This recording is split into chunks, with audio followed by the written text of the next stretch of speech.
ว่ามันอย่างที่บอกเพราะว่ามันเป็นพื้นฐานจริงๆวันนี้ที่จะพูดก็อาจารย์ชาลิตได้บอกว่าเป็นนักศึกษาปีหนึ่งมันก็อย่างที่บอกเป็น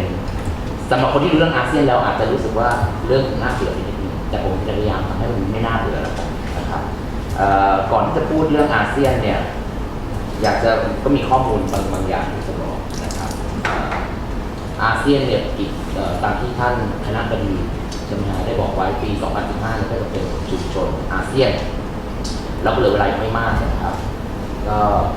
ไทยทุกคนจะต้องรีบปรับตัวเพื่อที่จะรับกับการสร้างชุมชนของอาเซียนผมคิดว่าในเมืองไทยเนี่ยก็มีความตื่นตัวพอสมควร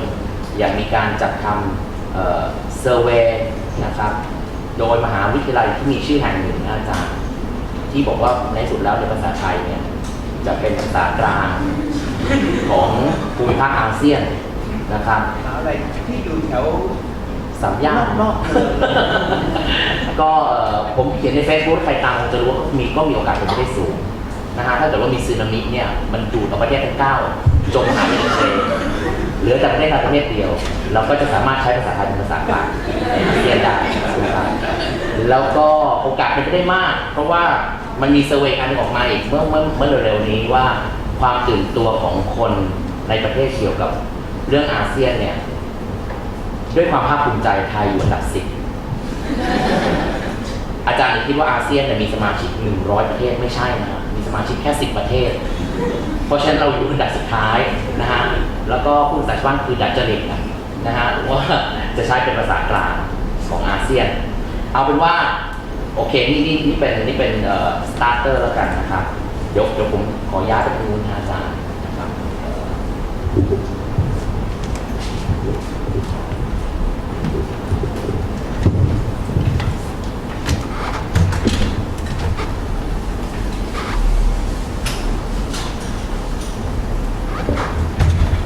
ก็อาเซียนก่อตั้งในปี 1967 อันเล่มนี้ทำขึ้นมาตอนที่ฉลองอาเซียนครบ 40 ปีคือปี 2007 แล้วก็เป็นภาษาอังกฤษแต่ก็ทางสถาบันผมเนี่ยเห็นว่ามันจะเป็นประโยชน์อย่างยิ่งถ้าจะแปลในหนังสือเล่มนี้เป็นในหลายภาษานะครับเป็นภาษาทั้งหมดของอาเซียนซึ่งในส่วนผมเนี่ยผมได้เป็นคนแปลฉบับภาษาไทยแล้วก็คิดว่าคงจะออกมาจำหน่ายในประเทศไทยในเร็วๆนี้นะครับโอเคเอาล่ะมาเริ่มกันก่อนแล้วกันว่าอาเซียนเนี่ยอาเซียนเนี่ยเริ่มก่อตั้งในเมื่อวันที่8นะครับสิงหาคมปี1967โดยเริ่มโดยมีสมาชิกเนี่ยเริ่มต้น5ประเทศนะครับก็มีไทยมีฟิลิปปินส์อินโดนีเซียมาเลเซียแล้วก็สิงคโปร์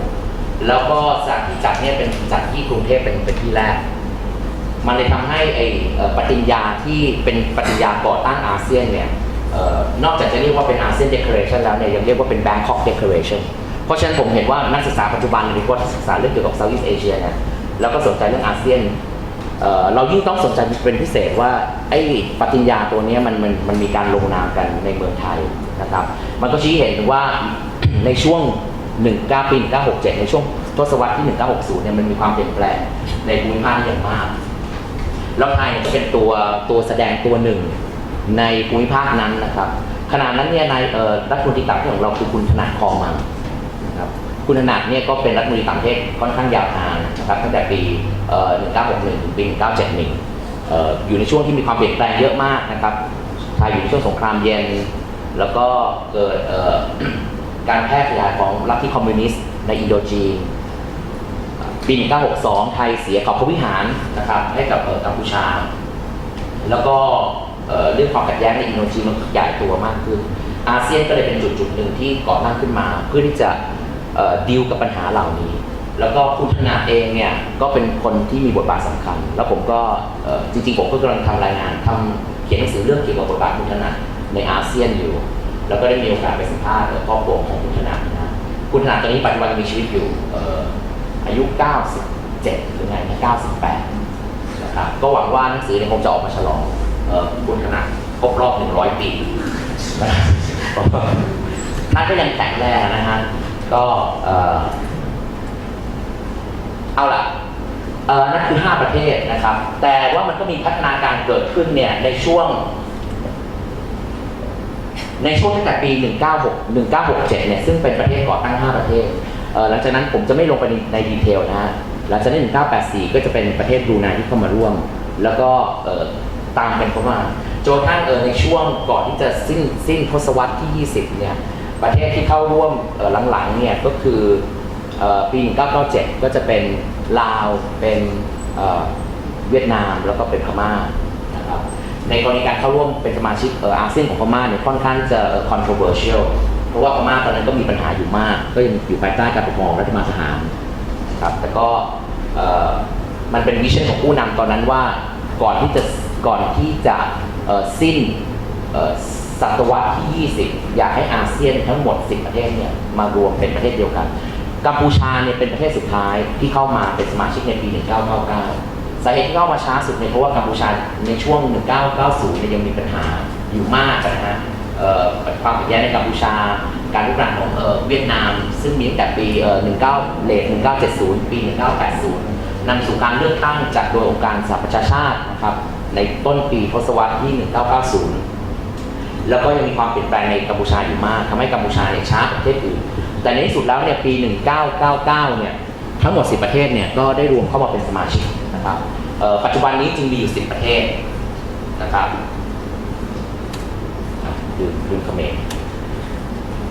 โอเคเรามาดูสถานการณ์ที่นำไปสู่การก่อตั้งอาเซียนก่อนว่ามันเกิดอะไรขึ้นมันถึงทำให้ประเทศทั้ง 5 ประเทศเนี่ยซึ่งเป็นfounding father เนี่ยของอาเซียนเนี่ยมารวมตัวกันอันแรกเนี่ยเกิดมาจากอินโดนีเซียก่อนนะครับอินโดนีเซียเนี่ยมีการเปลี่ยนแปลงภายในประเทศอย่างมากนับตั้งแต่สิ้นสุดสงครามโลกครั้งที่ 2 เนี่ยนายพลซูการโนนะครับก็ได้ก้าวเข้ามาเป็นผู้นำของอินโดนีเซียแต่ก็หลังจากนั้นเนี่ยมันก็เกิดความเปลี่ยนแปลงภายในประเทศนะครับซูการโนเนี่ยก็กลายมาเป็นเหมือนกับคลุมอำนาจทางการเมืองนะฮะนำไปสู่ความขัดแย้งกับฝ่ายทหารเอาว่าตัดเรื่องยาวให้สั้นเนี่ยมันเกิดความเปลี่ยนแปลงเกิดการช่วงชิงอำนาจกันระหว่างซูการโนกับซูฮาโตนะครับแล้วก็มีการก้าวขึ้นมาเป็นผู้นำของซูฮาโตทำให้นำไปสู่เกิดความเปลี่ยนแปลงด้านนโยบายต่างประเทศด้วยซูฮาโตเนี่ยขึ้นมาพร้อมกับนโยบายที่เรียกว่า New Order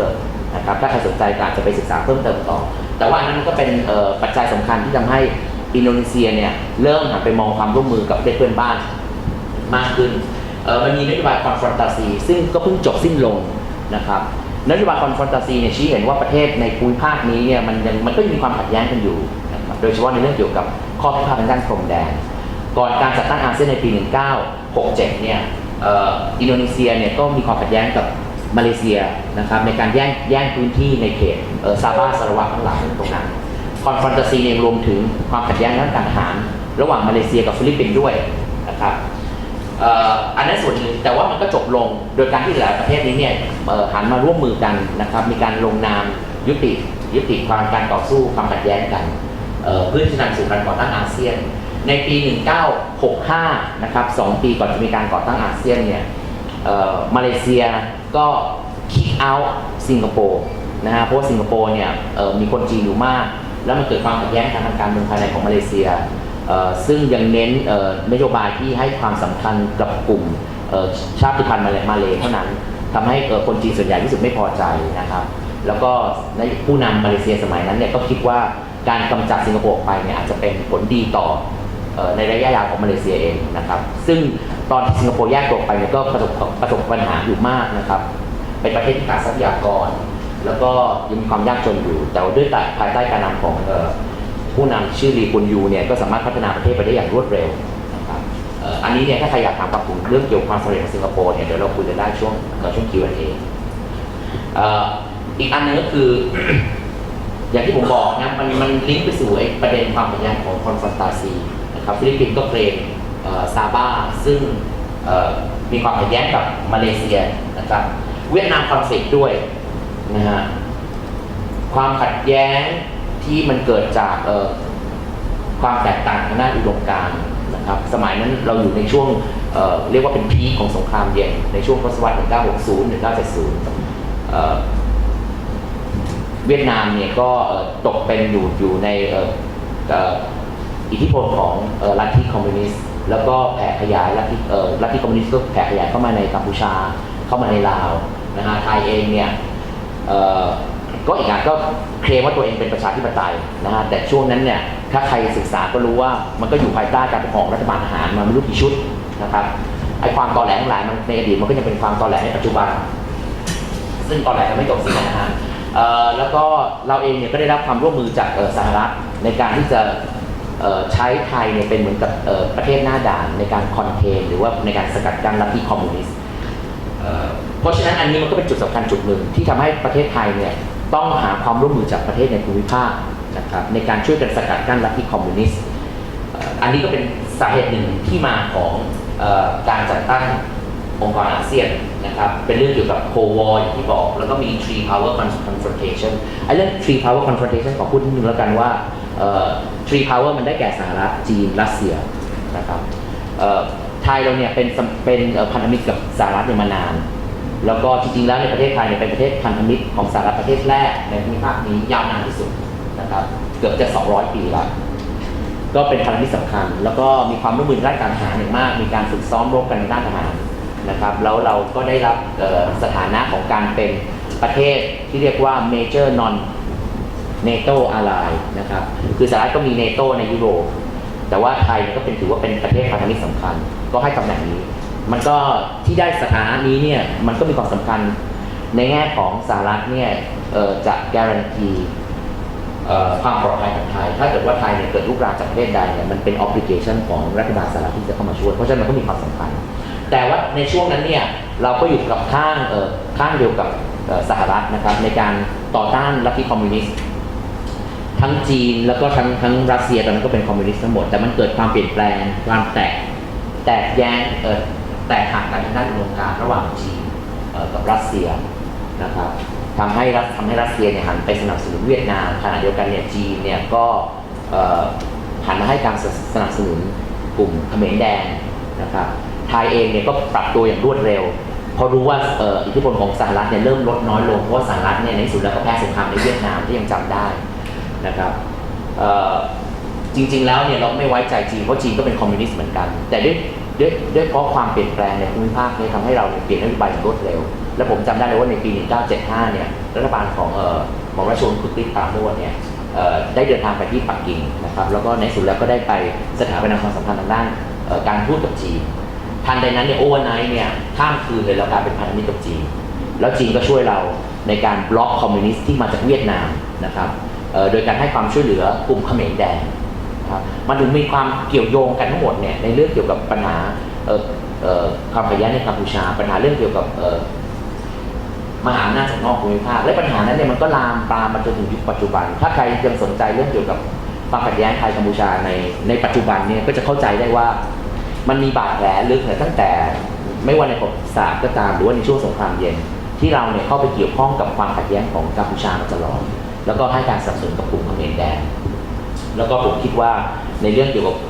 เรื่องนี้ผู้นำเขมรเนี่ยเขาก็ยังไม่ลืมนะยังจำอยู่แล้วก็ยังใช้เป็นเงื่อนไขในการกำหนดความสัมพันธ์ระหว่างประเทศกับไทยแต่อันนี้มันคือสถานการณ์อย่างที่บอกนะฮะอันนี้ก็อาจจะเป็นผลส่วนหนึ่งเหมือนกันที่เกี่ยวข้องกับคอมมิวนิสต์คือในช่วงปีประมาณ 1966 มันเกิดการปฏิวัฒนธรรมในจีนนะฮะภายใต้เหมาเนี่ยก็คิดว่ามันถึงเวลาควรจะที่มันควรจะมีการเรียกว่า revive อุดมการณ์ทางด้านคอมมิวนิสต์แบบใหม่ขนาดใหม่ขึ้นมาแล้วก็มีการใช้คนจีนชาวจีนพ้นทะเลเนี่ยในภูมิภาคเอเชียตะวันออกเฉียงใต้ในการขยายลัทธิอิทธิพลลัทธิอุดมการณ์ของคอมมิวนิสต์นะครับ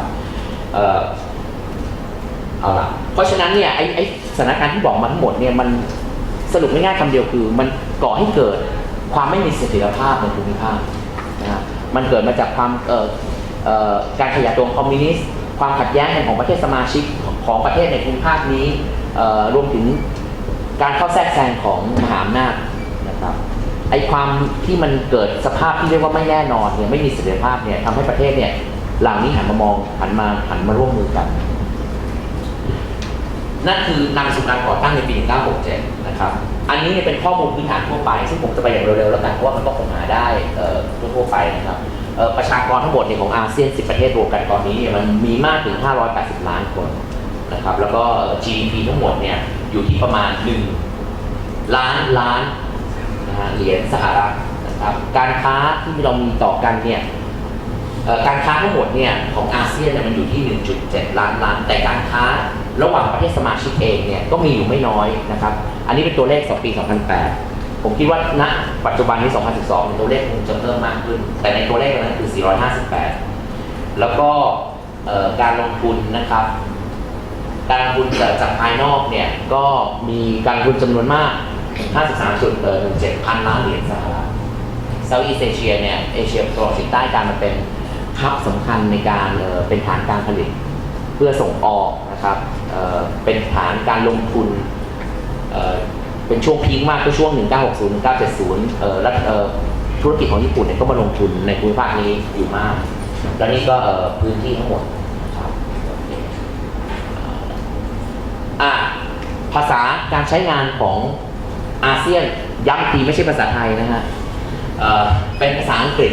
แล้วก็ไม่มี translation หรือว่าเป็น interpretation service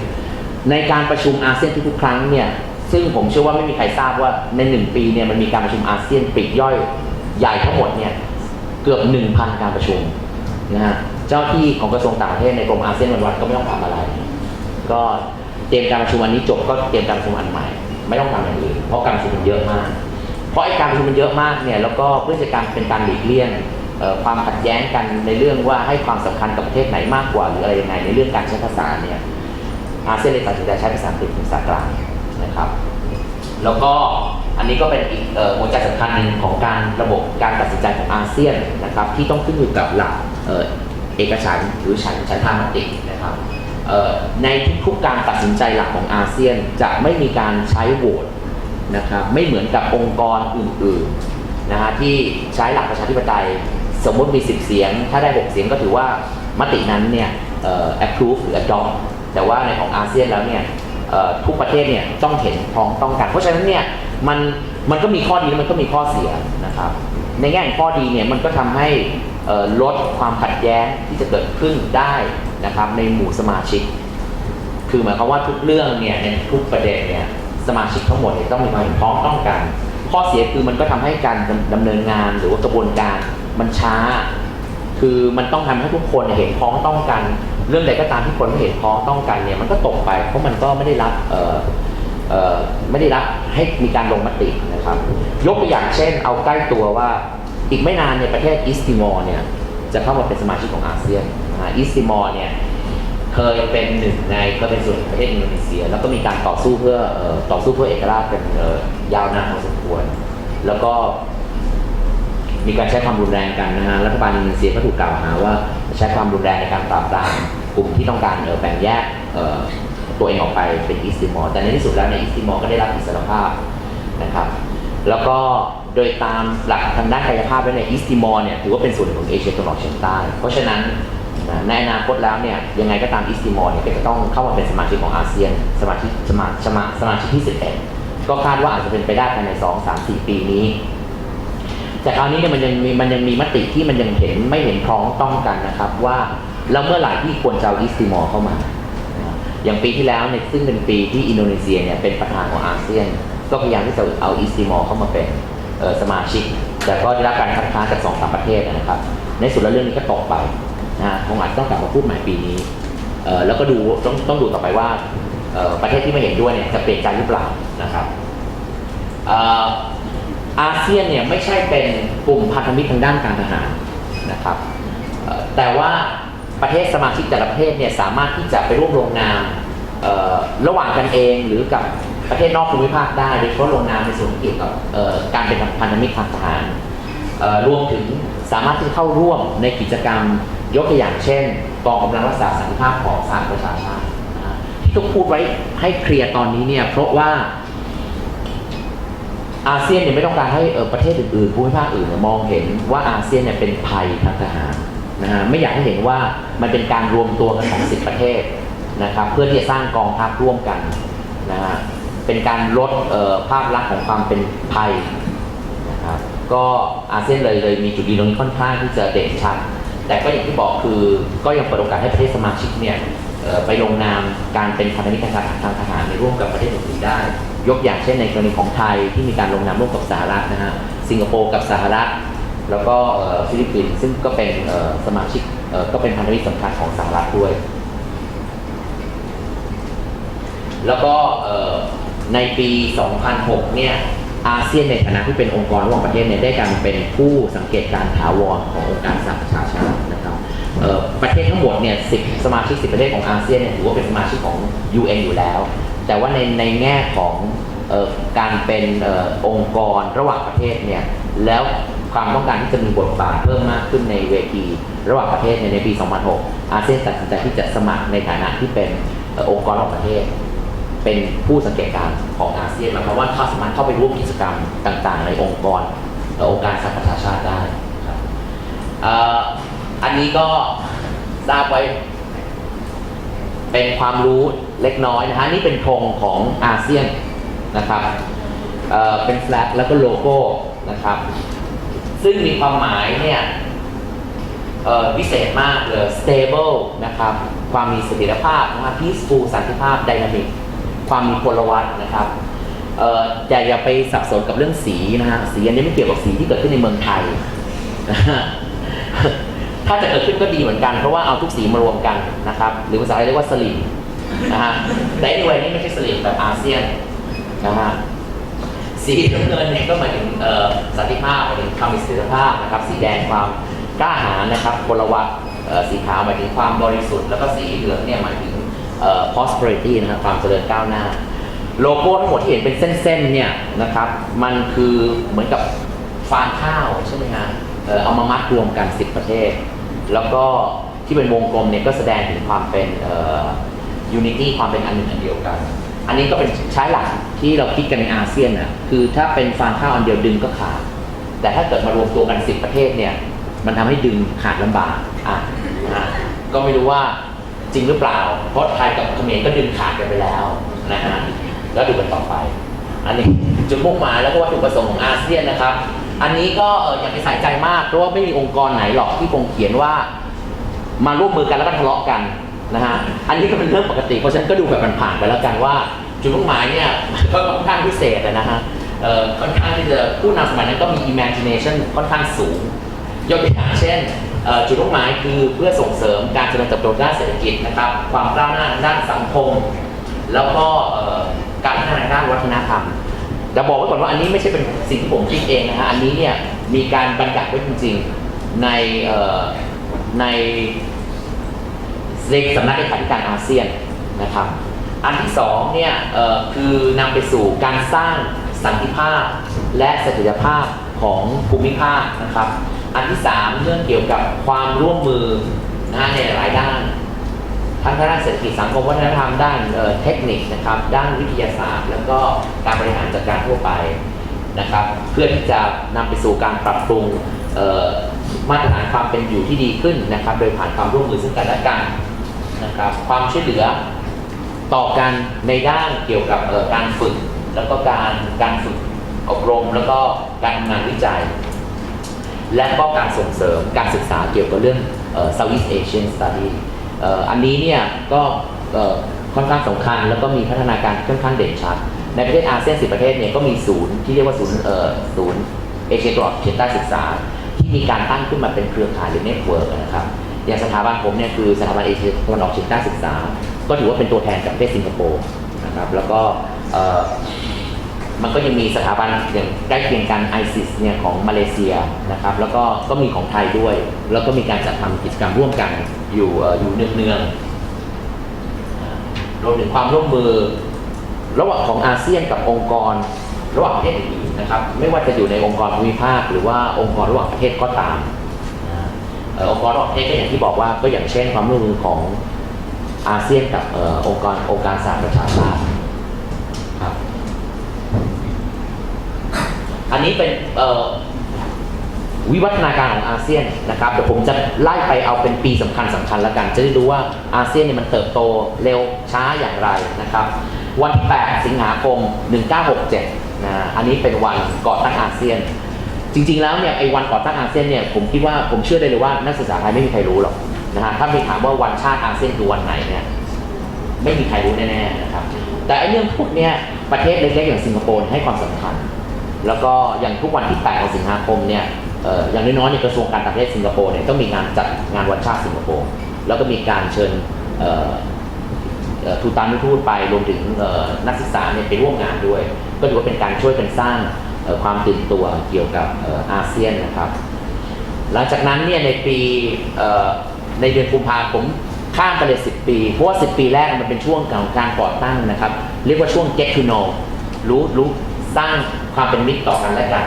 ก็ไปได้อย่างเรื่อยๆนะฮะจนกระทั่งผมคิดมันเกือบ10 ปีเนี่ยผ่านมานำไปสู่เรียกว่า การประชุมสุดยอดอาเซียนนะฮะซัมมิตคือการประชุมสุดยอดเป็นครั้งแรกแล้วนับจากนั้นเป็นต้นไปในการประชุมสุดยอดเนี่ยจัดขึ้นทุกปีนะครับการประชุมสุดยอดมันหมายความว่าอย่างไรหมายความว่าเป็นการประชุมที่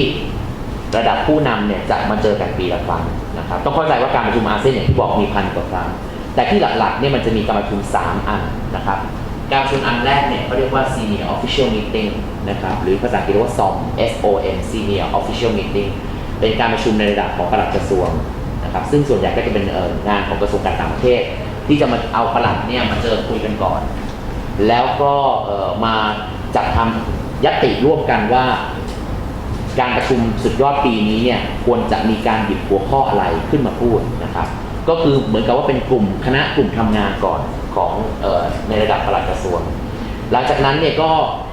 พอได้ญัตติแล้วเนี่ยก็ส่งผ่านไปอีกขั้นหนึ่งซึ่งเรียกว่าเป็นการประชุมในระดับของรัฐมนตรีต่างประเทศนะครับ AMM หรือ ASEAN Ministerial Meeting เป็นการประชุมในระดับของรัฐมนตรีซึ่ง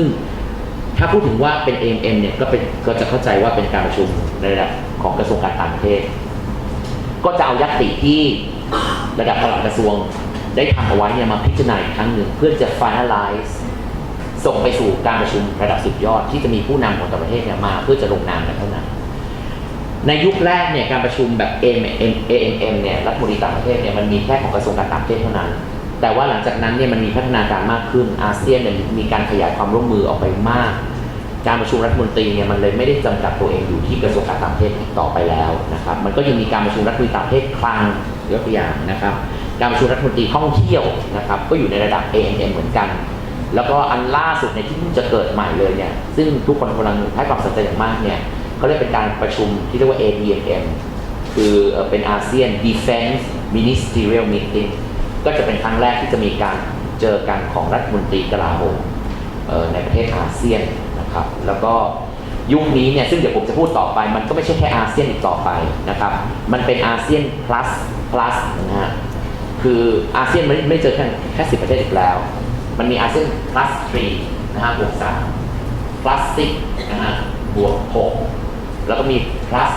8บวก8นะครับแล้วผมก็ไม่รู้มันจะบวกอีกเมื่อไหร่และบวกอีกเท่าไหร่นะฮะมันอาจจะมีบวกไปมากกว่านี้แต่อันนี้เนี่ยเราหยุดกันที่บวก8นะครับเดี๋ยวผมจะอธิบายต่อไปแล้วกันว่าบวก8เนี่ยเขาเรียกว่าอะไรภาษาอังกฤษบอกตอนนี้แล้วกันว่าเรียกว่าเป็น EAS East Asia Summit นะครับแต่เดี๋ยวผมจะบอกอธิบายทีละกันว่า EAS มันคืออะไรเพราะฉะนั้นในการประชุมระดับรัฐมนตรีเดี๋ยวนี้เนี่ยมันไม่ได้แค่อยู่ที่10 ประเทศแล้วเรารวมเอาประเทศต่างๆเนี่ยเข้ามารวมไว้อยู่ด้วยนะครับก็เป็นผมถือว่ามันเป็นฟอรัมที่ดีในการกระชับความสัมพันธ์กันในระดับรัฐมนตรีแล้วก็ในการคุยอะไรให้เรียบร้อยก่อนเพราะว่าพอถึงเวลาผู้นำมาเจอกันเนี่ย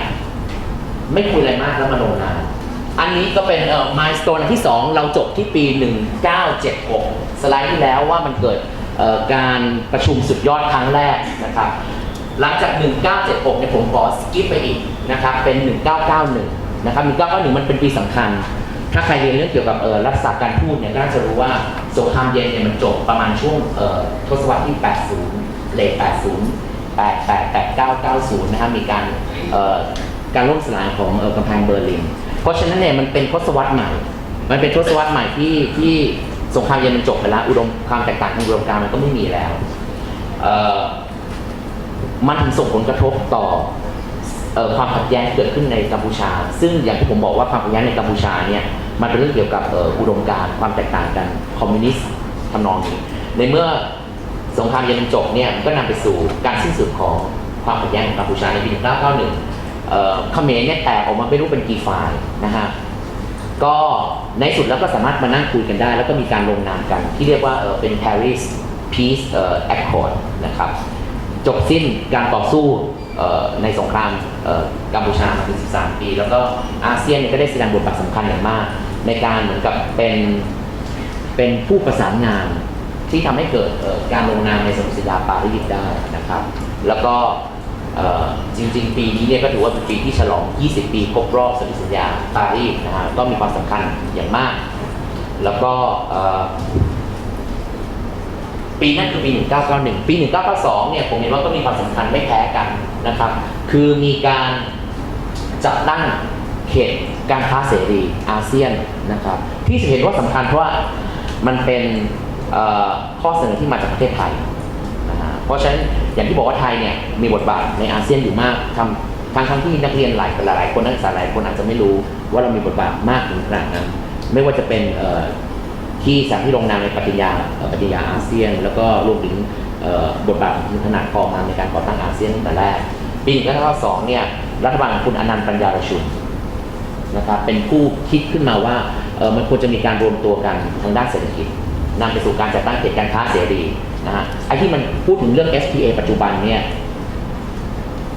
ก็บอกได้เลยว่าอาเซียนเนี่ยมาก่อนภูมิภาคอื่นๆด้วยซ้ำนะฮะที่มีการจัดตั้ง FTA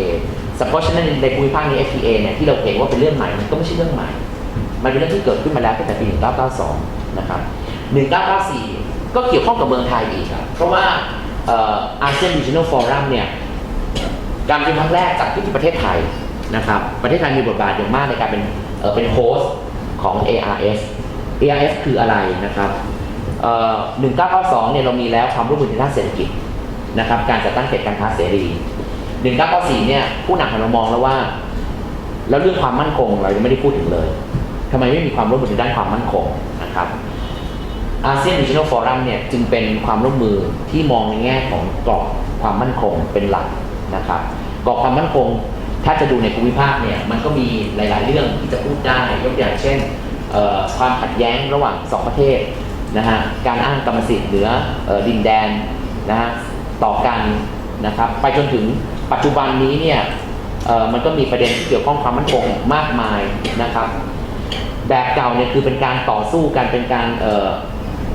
ใช้กำลังกันเป็นเรื่องเกี่ยวกับทหารนั่นเรียกว่าเป็น traditional security แต่สมัยใหม่ก็มีเป็นเรียกว่าเป็น non traditional security ก็เป็นส่วนหนึ่งของความมั่นคงยกตัวอย่างเช่นปัญหาที่เกิดจากการก่อการร้ายนะครับความมั่นคงอาจจะเกิดมาจากปัญหาการแพร่ระบาดของโรคระบาดอันนี้ก็ถือว่าเป็นปัญหาความมั่นคงเหมือนกันนะครับอีกอันนึงคือภัยธรรมชาติก็เป็นส่วนหนึ่งของปัญหาความมั่นคงแต่ย้อนกลับไปปี 1994 เนี่ยพวก non traditional security ทั้งหลายเนี่ยมันยังไม่ได้ปรากฏตัวขึ้นมามากเท่าไหร่โฟกัสในปี 1994 ตอนนั้นเนี่ยก็เป็นเรื่องเกี่ยวกับเรียกว่า conventional security เป็นหลักเป็นเรื่องเกี่ยวกับความพยายามหลีกเลี่ยงการเผชิญหน้ากันทางการทหารนะครับแล้วจริงๆแล้ว ARF เนี่ยก็มีบทบาทในภูมิภาคเรื่องอื่นๆด้วยหลังๆเนี่ย ARF เนี่ยก็มาพูดถึงเรื่องเกี่ยวกับข้อขัดแย้งในทะเลจีนใต้นะครับรวมถึงปัญหาเกี่ยวกับการแพร่ขยายอาวุธนิวเคลียร์นะครับบนคาบสมุทรเกาหลีARF ก็มีส่วนเหมือนกันในปี 1997 ซึ่งเป็นปีที่เกิดวิกฤตการณ์ทางด้านการเงินนะครับก็มีการจัดตั้งอาเซียนวิชั่นปี 2020 นะฮะผมไม่อยากลงไปในดีเทลเพราะว่าตัวเลขมันเริ่มเยอะมากแล้วอาเซียนวิชั่นในปี 2020 เนี่ยก็คือณปีนั้นเนี่ย 1997 เนี่ยอาเซียนมารวมตัวกันแล้วพยายามมองไปอนาคตอีก 13 ปีข้างหน้าว่าในปี 2020 เนี่ยอาเซียนควรต้องทำอะไรกันบ้างส่วนใหญ่ก็เป็นเรื่องเกี่ยวกับการสนับสนุนให้มีความร่วมมือทางด้านการเมืองเศรษฐกิจสังคมโดยทั่วๆไปไอ้ปี 2020 เนี่ยจริงๆแล้วเนี่ยมันก็คือเป้าหมายนะครับแต่ผู้นำอาเซียนเนี่ยหลังจากนั้นไม่นานเนี่ยมีความทะเยอทะยานตัวเองสูงมากนะครับเลื่อนจากปี 2020 มาเป็น 2015 ซึ่ง 2015 เนี่ยที่ได้พูดเป็นจากตอนต้นแล้วก็คือจะเกิดเป็นการก่อตั้งชุมชนอาเซียนในปี 2015 ในปี 1997 เนี่ยอันสุดท้ายถึง 1998 เนี่ยซึ่งประเทศในภูมิภาคนี้ประสบกับปัญหาทางด้านเกี่ยวกับfinancial crisis นะครับก็เป็นโอกาสดีที่ทำให้ประเทศสมาชิกอาเซียนเนี่ยหันมาร่วมมือกันแล้วก็พยายามที่จะกำหนดมาตรการในการที่จะป้องกันตัวเองไม่ให้เกิดสถานการณ์แบบนี้อีกนะฮะที่มันต้องเกิด วิกฤตการณ์ด้านการเงินการคลังแล้วก็รวมถึงการพยายามสร้างความเชื่อมั่นกลับคืนมาให้กับภูมิภาคนี้ซึ่งเป็นภูมิภาคสำคัญอย่างมากในแง่ของการผลิตนะฮะสินค้าหลายอย่างที่ส่งไปจำหน่ายทั่วโลกนะเราเป็นเรียกว่าเป็น supply chain ที่สำคัญแห่งหนึ่งของโลกนะประเทศไทยเองนี่ก็แสดงบทบาทสำคัญอย่างมากในช่วงน้ำท่วมที่ผ่านมาเราก็เห็นแล้วว่ามันก็ส่งผลกระทบต่อการผลิตสินค้าในหลายอย่างของไทยซึ่งคนทั่วไปอาจจะคิดว่ามันก็แค่ส่งผลกระทบในประเทศไทยเท่านั้นแต่จริงแล้วมันไม่ใช่นะครับเราเป็นฐานการผลิตฮาร์ดดิสก์ที่สำคัญมากในโลกและการน้ำท่วมที่เกิดขึ้นเนี่ยมันทำให้โรงงานการผลิตฮาร์ดดิสก์เนี่ยมันต้องปิดตัวไปมากส่งผลให้เกิดไอสินค้าตัวนี้มันขาดตลาดในโลกอยู่พอสมควรหรือแม้แต่การผลิตรถยนต์ก็ตามซึ่งญี่ปุ่นมาลงทุนในประเทศเราเนี่ยมากเกือบจะเป็นอันดับ1หรืออันดับ2ของการผลิตรถยนต์นอกญี่ปุ่นเนี่ยก็มีส่งผลต่อประเทศอื่นเหมือนกันเพราะฉะนั้น1997กับ1998เนี่ยมันเป็นปีสำคัญนะครับที่เราจะทำอย่างไรที่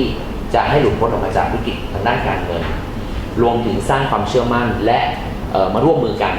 สิ่งที่ร่วมมือกันที่เขาทำต่อไปเนี่ยเดี๋ยวมันจะอยู่ในสไลด์ถัดไปดาวตรงในปี 1999 ก่อนก็คือASEAN Plus 3 Process Initiative อันนี้ผมเห็นว่ามีความสำคัญไม่แพ้พัฒนาการในด้านอื่นนะครับพอเกิดวิกฤตการณ์ด้านการเงินปี 1997 ปุ๊บเนี่ยอาเซียนเริ่มมาคิดตัวเองแล้วว่านอกจากว่าเราต้องร่วมมือกันแล้วเนี่ยเรายังต้องร่วมมือกับประเทศในภูมิภาคอื่นๆด้วยที่อยู่นอกเหนืออาเซียนในการสร้างความเขาเรียกว่าภูมิคุ้มกันนะครับทางด้านการเงิน financial immunity แล้วอาเซียนจึงคิด plus 3 ขึ้นมานะครับในปี 1999 plus 3 ตอนนั้นเนี่ยก็คือบวกอีก3ประเทศได้แก่จีนญี่ปุ่นเกาหลีใต้ซึ่งเป็น3ประเทศที่มีการพัฒนาทางด้านเศรษฐกิจมากที่สุดในภูมิภาคเอเชียตะวันออกนะครับอาเซียนมองเห็นอันนี้ถือว่าเป็นวิชั่นที่สำคัญเพราะว่าจากบวก3เนี่ยมันนำไปสู่บวกหลายๆอย่างที่ผมได้บอกไปก่อนหน้านี้แล้วก็ในสุดแล้วเนี่ยหัวใจของบวก3ก็คือเราต้องการขอความช่วยเหลือจากประเทศที่มีพัฒนาการทางด้านเศรษฐกิจมากไปกว่าอาเซียนเนี่ยให้มาร่วมมือกันนะครับไม่ว่าจะเป็นจากจีนจากญี่ปุ่นแล้วก็จากเกาหลีที่ผมบอกว่ามันมีส่วนเกี่ยวข้องกับไอ้ปี 1997 financial crisis เนี่ยก็คือในสุดแล้วในปี 2000 เนี่ยมันมีการจัดตั้งเขาเรียกว่าเชียงใหม่ initiative นะฮะเรื่องนี้เป็นเรื่องค่อนข้าง complicated เป็นความร่วมมือกันนะครับทางด้านการเงินเพราะฉะนั้นเนี่ยจึง involve รัฐมนตรีทางด้านการคลังของประเทศอาเซียน10 ประเทศบวกกับรัฐมนตรีคลังอีก3ประเทศนะฮะจากจีนญี่ปุ่นเกาหลีเพื่อที่จะนะฮะเนี่ย create a network of bilateral swap arrangement ทั้งหลายแล้วก็เอาเป็นว่าผมแปลเป็นภาษาไทยสั้นๆแล้วกัน ก็คือว่าไอ้เชียงใหม่ initiative เนี่ยหัวใจมันอยู่ตรงที่ก่อนหน้าที่เกิด financial crisis เนี่ยประเทศแต่ละประเทศเนี่ยเอาเงินทุนสำรองต่างชาติของเราเนี่ยไป deposit ไว้ในประเทศอื่นๆในยุโรปเช่นสวิตเซอร์แลนด์เป็นต้นนะฮะหรือว่าส่วนหนึ่งก็ในสหรัฐอเมริกาคราวนี้เนี่ยพอมันเกิดปัญหาปุ๊บเนี่ยเราเนี่ยต้องกลับไปพึ่งพากลับไปดึงเอา reserve ตัวนั้นมาใช้นะครับแล้วก็มันก็มีคอสของการดึงออกเพราะฉะนั้นผมจะไม่ลงไปในดีเทลเพราะเรื่องนี้มันเป็นเรื่องที่ complicated จริงไอเดียของเชียงใหม่ initiative คือทำไมประเทศในภูมิภาคนี้ไม่เอาเงินมารวมกันนะครับโดยที่ไม่ต้องไปพึ่งพาเงินตราต่างประเทศการไปเอาเงินไปไว้ในสถาบันทางด้านการเงินในต่างประเทศข้อดีของการเอาเงินมารวมกันเนี่ยเมื่อเกิดปัญหาใดก็ตามเนี่ยเราไม่จำเป็นต้องหันหน้าไปขอความช่วยเหลือจากประเทศตะวันตกสถาบันตะวันตกนะครับเพราะว่าเราเนี่ยมีประสบการณ์จะดีหรือไม่ดีก็แล้วแต่จากการต้องกู้ยืมเงินจากกองทุนการเงินระหว่างประเทศหรือ IMF นะครับแล้วก็ต้องถูกบังคับให้อยู่ภายใต้เงื่อนไขของ IMF หลายอย่างซึ่งคุณทักษิณเนี่ยเอามาใช้เป็นประโยชน์ทางด้านการเมืองในโอกาสต่อไปนะในช่วงที่คุณทักษิณอยู่ในนั้นคุณทักษิณพูดไว้เลยว่าเราตกเป็นเมืองขึ้นของ IMF เพราะฉะนั้นตอนที่เราคืนเงินกู้ในสมัยคุณทักษิณเนี่ยซึ่งคืนเงินกู้ได้ก่อนเวลาที่กำหนดไว้เนี่ยคุณทักษิณเนี่ยจึงประกาศอิสรภาพต่อ IMF เหมือนกับสมเด็จพระนเรศวรนะฮะ แล้วก็เหมือนกับสมเด็จอีกหลายสมเด็จในอดีตที่ประกาศอิสรภาพจากพม่าโอเค anyway อันนั้นมันเป็นหัวใจสำคัญว่า เชียงใหม่อินิเชียทีฟมันถึงมีความมันถึงมีประโยชน์กับประเทศในภูมิภาคนี้ซึ่งเป็นประเทศที่มีระบบเศรษฐกิจไม่ใช่ขนาดใหญ่มากนะที่ยังต้องพึ่งตัวเองแต่ต่อไปนี้เนี่ยเราสามารถพึ่งตัวเองได้แล้วแล้วไม่ว่าคุณจะชอบคุณทักษิณหรือไม่นะครับต้องยกความดีคุณทักษิณในเรื่องนี้เพราะคุณทักษิณผลักดันเรื่องเชียงใหม่อินิเชียทีฟมากถ้าจะไปต่ออีกนิดนึงก็คือคุณทักษิณเองเนี่ยเป็นคนที่อยู่เบื้องหลังการจัดตั้งกองทุนพันธบัตรอาเซียนนะเอเชียนบอลนะครับเอเชียนบอลฟันก็เป็นคอนเซ็ปต์เดียวกันคือเอาเงินเนี่ยแต่ละประเทศมาลงรวมกันเมื่อใดก็ตามที่ประเทศใดประเทศหนึ่งในภูมิภาคนี้ต้องประสบปัญหาทางด้านการเงินเอาเงินกู้นี้ไปเอาเงินก้อนเนี่ยกู้ไปใช้ด้วยอัตราดอกเบี้ยต่ำนะครับไม่ต้องกู้เงินด้วยตัวเงินดอลลาร์แต่สามารถกู้เงินโดยเป็น currency ของตัวเองนะอันนี้มันมีความสำคัญเหมือนกันเพราะมันเรื่องเกี่ยวกับ transaction แล้วก็คุณทักษิณนั้นก็ประสบความสำเร็จอย่างมากนะครับจีนเนี่ยให้ความสำคัญอย่างมากเอาเงินมาลงแล้วก็พออินเดียเห็นจีนมาลงนะอินเดียก็เอามาลงบ้างนะแล้วญี่ปุ่นก็เอามาลงทุกวันนี้ก็ยังเดินหน้าต่อไปอยู่นะครับถึงแม้ว่าระบบทักษิณจะหายไปแล้วก็เป็นความดีที่มีอยู่ไม่มากที่คุณทักษิณทิ้งเอาไว้นะก็ดูกันต่อไปในการประชุมสุดยอดครั้งที่ 11 นะครับเดือนธันวาคมปี 2005 ความสำคัญก็คือมันเกิดการประชุมครั้งแรก East Asian Summit นะครับที่ประเทศมาเลเซีย KL นะครับโดยมีประเทศอาเซียน plus 3แล้วก็บวกกับออสเตรเลียอินเดียและนิวซีแลนด์เดี๋ยวผมไปก่อนแล้วกันแล้วเดี๋ยวค่อยอธิบายมีการลงนามร่วมกันในการที่จะขยับจากปี 2020 จำได้ไหมฮะกลับมาเป็นปี 2015 แล้วก็มีการตกลงว่าเราควรถึงเวลาแล้วที่จะทำรัฐธรรมนูญของอาเซียนอาเซียนเนี่ยเป็นเหมือนกับองค์กรที่แปลกประหลาดมากมาจากดาวดวงอื่นซึ่งไม่เหมือนกับความร่วมมือองค์กรระหว่างประเทศอื่นๆที่มักจะก่อตั้งด้วยรัฐธรรมนูญหรือชาร์เตอร์จะเรียกว่าชาร์เตอร์หรือ constitution ก็ตามเพราะอย่างกรณีของสหภาพยุโรปเขาก็ก่อตั้งด้วยชาร์เตอร์ขึ้นมาก่อนเป็นเหมือนกับตัวผูกมัดเป็นพันธะกรณีให้กับประเทศสมาชิกเนี่ยต้องทำตามแต่ของอาเซียนเนี่ยคนก็พยายามพูดว่ามันเป็นอาเซียนเวย์นะฮะเป็นวิถีทางการทำงานอาเซียนที่จะไม่ยอมผูกมัดตั้งแต่แรกเพราะฉะนั้นเนี่ยจึงมารวมตัวกันในปี 1967 ถึงแม้ว่าจะมีปฏิญญากรุงเทพก็ตามแต่ปฏิญญากรุงเทพไม่ใช่รัฐธรรมนูญนะฮะปฏิญญากรุงเทพเป็นแค่เหมือนกับสเตทเมนต์ที่เขียนไว้กว้างๆว่าสมาชิกตกลงที่จะทำอะไรร่วมกันนะครับแต่ว่าอาเซียนไม่มีรัฐธรรมนูญก็คือไม่มีภาษาอังกฤษเรียกว่าไม่มี legal personality นะฮะทำให้ประเทศเนี่ยสมาชิกสามารถทำอะไรก็ได้ต่อให้แหกกฎเนี่ยก็ไม่มีการลงโทษนะครับผู้นำอาเซียนเห็นว่ามันควรจะมีการเปลี่ยนไปในปี 2005 เนี่ยก็มีความคิดว่าถึงเวลาที่ควรจะมีการจัดทำร่างรัฐธรรมนูญของอาเซียนสักทีนะครับดังนี้ผมขอย้อนไปอันแรกก่อนเรื่อง first East Asian Summit คือหลังจากที่มีการจัดตั้งถ้ายังจำปีได้คือปี 1999 เนี่ยเรื่องเกี่ยวกับการจัดตั้งอาเซียน plus 3คือบวกจีนเกาหลีแล้วก็ญี่ปุ่นนะครับแค่นั้นยังไม่พอเพราะโลกมันเปลี่ยนแปลงไปมากนะฮะอาเซียนก็เริ่มมาคิดว่าเราควรจะมีการดึงเอาประเทศอื่นๆเนี่ยเข้ามาร่วมด้วย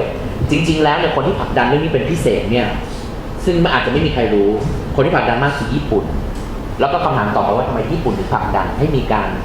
จัดประชุมอาเซียนบวก 6จริงๆแล้วเนี่ยเขาเรียกอาเซียนบวก 6ก่อนที่จะมาเรียกเป็น East Asia Summit นะครับเอาเรียกว่าลืม East Asia Summit ไปก่อนแล้วกันจากบวก 3เนี่ยญี่ปุ่นอยากเสนอให้บวก 6เพราะญี่ปุ่นเนี่ยเริ่มมีความรู้สึกว่าจีนเนี่ยมีความเติบโตมากขึ้นอย่างรวดเร็วนะครับ China Rise The Rise of China มีความเข้มแข็งทางด้านการเมืองทางด้านเศรษฐกิจทางด้านการทหารอย่างมากแล้วจีนเนี่ยก็เป็นคู่แข่งสำคัญของญี่ปุ่นในภูมิภาคเอเชียตะวันออกวิธีเดียวที่ญี่ปุ่นเนี่ยสามารถจะสู้กับจีนได้เนี่ยนอกจากที่จะต้องเอาอาเซียนมาเป็นพันธมิตรใกล้ชิดแล้วเนี่ยญี่ปุ่นเห็นว่าควรจะประเทศอื่นๆเนี่ยเข้ามาคานจีนด้วยนะครับเพราะฉะนั้นประเทศเหล่านั้นที่ญี่ปุ่นคิดถึงเนี่ยก็คือประเทศในภูมิภาคได้แก่อินเดียนะครับออสเตรเลียแล้วก็นิวซีแลนด์ซึ่งไอความคิดเนี่ยมันมีการดึงกันไปดึงกันมาตลอดเวลาจีนเนี่ยไม่แฮปปี้เลยเพราะว่าเห็นว่าตัวเองอาจจะสูญเสียอิทธิพลที่มีต่ออาเซียนไปนะครับตัวอาเซียนเองเนี่ย มีความเห็นโน้มเอียงทางด้านญี่ปุ่นอย่างมากเพราะอาเซียนเองก็เห็นว่ามันก็เป็นประโยชน์ดีที่จะเอาประเทศอีก3ประเทศเข้ามาร่วมด้วยแล้วอาเซียนเองเนี่ยก็คีย์ที่จะอยากจะเล่นบทบาทของการเป็นเขาเรียกว่า driving force ของ Southeast Asia นะฮะคือเอาประเทศเหล่านี้เข้ามาแต่ว่าศูนย์กลางจริงๆเนี่ยมันยังอยู่ที่อาเซียนประเทศมหาอำนาจพวกนี้เนี่ยก็พอใจที่จะให้อาเซียนเล่นบทบาทนี้ไปเพราะว่าถ้าตัวเองเล่นบทบาทนำแล้วเนี่ยมันก็ไม่ประสบความสำเร็จอยู่ดีคือจีนจะมาเป็นบทบาทจะมาเล่นบทบาทนำในภูมิภาคนี้เนี่ยก็คงได้รับการต่อต้านจากญี่ปุ่นหรือจากสหรัฐ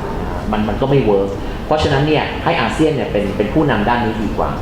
ในสุดแล้วเนี่ยความคิดไอ้บวก6เนี่ยมันก็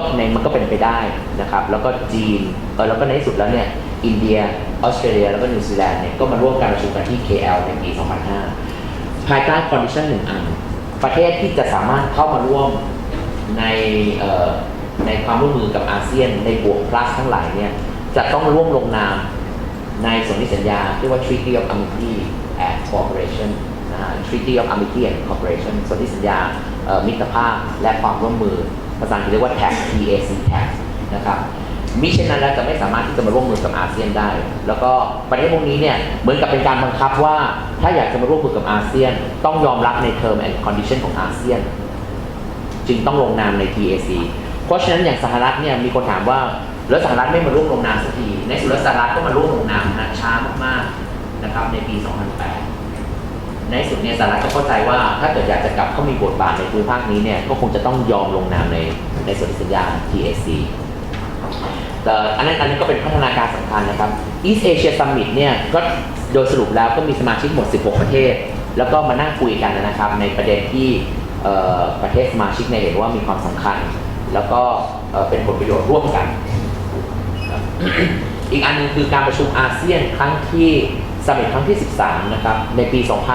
2007 ก็เป็นปีแรกที่มีการ adopt เรียกว่าบทบาทอาเซียนอันนี้ผมถือว่าเป็น watershed เป็นจุดเปลี่ยนผ่านของอาเซียนสำคัญมากๆนะฮะ อาจจะบอกได้ว่าสำคัญเป็นอันดับนับตั้งแต่ที่มีการก่อตั้งอาเซียนในปี 40 ปีถัดมาเขาจงใจเอาปี 2007 เพื่อจะได้เป็น 40 ปีนะฮะในสุดแล้วอาเซียนเนี่ยก็มีรัฐธรรมนูญอาเซียนเนี่ยเดี๋ยวผมจะอธิบายเรื่องอาเซียนชัดได้อีกทีแล้วกันนะครับปี 2008 คือ adopt เนี่ยในปี 2007 นะครับเห็นชอบร่วมกัน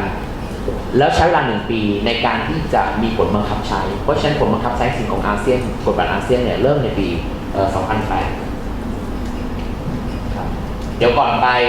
อาเซียนชัดจะพูดเรื่องเกี่ยวกับ East Asia Summit ก่อนแล้วกันนะครับเริ่มครั้งแรกอย่างที่ผมบอกในปี 2005 นะครับในมาเลเซียแล้วก็ปัจจุบันนี้เนี่ยก็มีการพบปะกันทุกๆครั้งนะครับในทุกๆอาเซียนซัมมิตมันกลายเป็นหลักปฏิบัติว่าต่อไปนี้เนี่ยทุกปีเนี่ยหลังจากการประชุมสุดยอดผู้นำแล้วเนี่ยจะต้องตามด้วยการประชุม EAS นะครับหรือ East Asia Summitเพราะว่าจะเป็นโอกาสเดียวที่ผู้นำเนี่ยจะพบกันนะครับปีละครั้งเพราะฉะนั้นเนี่ยถ้าจะมองย้อนหลังกลับไปนอกจากจะมีการประชุมในระดับSenior Official Meeting แล้วมีการประชุมระดับรัฐมนตรีแล้วมีการประชุมระดับสุดยอดแล้วก็ปิดท้ายด้วยการประชุมที่เรียกว่า EAS นะครับปีที่แล้วเนี่ยเป็นปีแรกที่ทั้งสหรัฐเนี่ยแล้วก็รัสเซียเป็นสมาชิกล่าสุดเริ่มเมื่อปีที่แล้วนะครับคือปี 2011 เพราะฉะนั้นตอนนี้เนี่ยก็มีทั้งหมดเนี่ย18 ประเทศนะครับอันนี้ที่ผมบอกว่าคนที่จะเข้ามาเป็นสมาชิกของ EAS ได้เนี่ยประเทศนั้นเนี่ยจะต้องมีความสัมพันธ์ที่ค่อนข้าง substantial กับอาเซียนนะครับและจะต้องเป็น full dialogue partner status และต้อง access to TAC อธิบายเป็นอันๆแบบสั้นๆแล้วกันอันแรกคือต้องมีความสัมพันธ์ที่ค่อนข้างแบบมีสาระกับอาเซียนน่ะคือไม่ใช่หมายความว่าจะไปเอาประเทศอะไรก็ได้มาร่วมลงนามนะครับต้องเป็นประเทศอยู่ภายในภูมิภาคนี้หรือว่ามีความสัมพันธ์อย่างแน่นแฟ้งกับอาเซียนต้องเป็น full dialogue status partner status คือก่อนที่จะมีระบบ plus ทั้งหลายเนี่ยอาเซียนได้ตั้งระบบที่เรียกว่า dialogue partner คือการมีการหารือร่วมกันกับประเทศนั้นๆนะครับแบบปีต่อปีก่อนที่จะพัฒนาเป็น ร่วมลงนามใน PAC นะครับแล้วก็มาเป็นพาร์ทเนอร์เพราะฉะนั้นในก่อนที่จะก้าวมาเป็น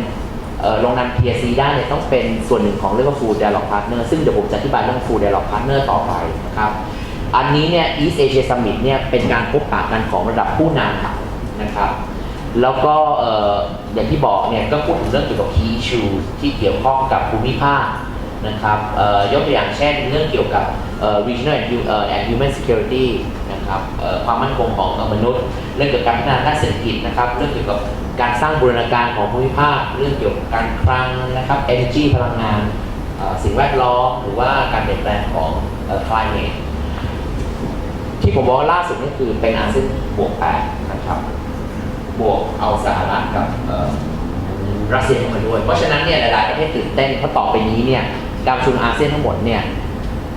ผู้นำต้องพบกันและเราจะต้องได้พบกับประธานาธิบดีของสหรัฐแน่ๆนะครับในทุกครั้งรวมถึงประธานาธิบดีของรัสเซียด้วยแล้วปีที่แล้วเนี่ยที่มีการจัดขึ้นเนี่ยที่อินโดนีเซียเพราะว่าอินโดนีเซียเป็นเจ้าภาพนะครับประธานาธิบดีบารักโอบามาก็เดินทางมาที่อินโดนีเซียก็ถือว่าเป็นการเยือนด้วยนะครับแล้วเป็นโอกาสที่ผู้นำไทยก็ได้พบปะกับผู้นำระดับโลกนะครับนี่ก็เป็นเวทีสำคัญอาเซียนชาร์เตอร์ย้อนกลับพูดนิดหนึ่งนะครับเรื่องเกี่ยวกับกฎบัตรอาเซียนใช้เวลาในการจัดทำ2 ปีวิธีการจัดทำเขาเนี่ยก็คือมีการจัดตั้งกลุ่มที่เรียกว่าเป็น Eminent Person Group นะครับ EPG เป็นเหมือนกับคณะกรรมการร่างรัฐธรรมนูญนะฮะซึ่งกำลังเป็นประเด็นอยู่ในเมืองไทยขณะนี้นะครับคณะกรรมการนี้ก็จัดตั้งโดยให้แต่ละประเทศเนี่ยส่งผู้แทนมาประเทศละ2 คนมานั่งคุยกันนะครับแล้วก็มาเริ่มร่างว่ารัฐธรรมนูญของอาเซียนเนี่ยควรจะเป็นแบบไหนก็มีความยากลำบากพอสมควรเพราะว่าผมก็ได้มีโอกาสพูดคุยกับEPG เหล่านี้นะครับเพราะว่ามันก็มีเรื่องเซนซิทีฟในอาเซียนหลายๆเรื่องโดยเฉพาะเรื่องเกี่ยวกับอำนาจอธิปไตยว่าประเทศสมาชิกเนี่ยจะยอมเสียมากน้อยแค่ไหนนะครับเรื่องอันนึงเนี่ยที่มันเป็นหัวใจสำคัญมากที่เกิดขึ้นมาจากอาเซียนชาร์เตอร์ก็คือการจัดตั้งคณะกรรมาการสิทธิมนุษยชนของอาเซียนเป็นเรื่องที่เซนซิทีฟมากเซนซิทีฟเนี่ยไม่ใช่เพราะว่าประเทศในภูมิภาคนี้นะต้องการที่จะเคารพสิทธิมนุษยชนแต่ต้องการที่จะไวโอเลตหรือละเมิดสิทธิมนุษยชนเลยเห็นว่าเป็นเรื่องที่เซนซิทีฟแต่ในที่สุดแล้วเนี่ยก็มีการจัดตั้งคณะกรรมาการชุดนี้ขึ้นมานะครับพร้อมๆกับการจัดตั้งการจัดทำอาเซียนชาร์เตอร์ส่วนไอ้ที่ว่าจะประสบความสำเร็จมากน้อยแค่ไหนนะครับจะมีประสิทธิภาพมากน้อยแค่ไหนนี่เดี๋ยวเราค่อยมาคุยกันนะครับต้องเข้าใจอย่างหนึ่งว่าอาเซียนไม่เหมือนที่ใดในโลกนะฮะจงภูมิใจในความเป็นอาเซียนเหมือนกับที่เราภูมิใจในความเป็นไทยของเรา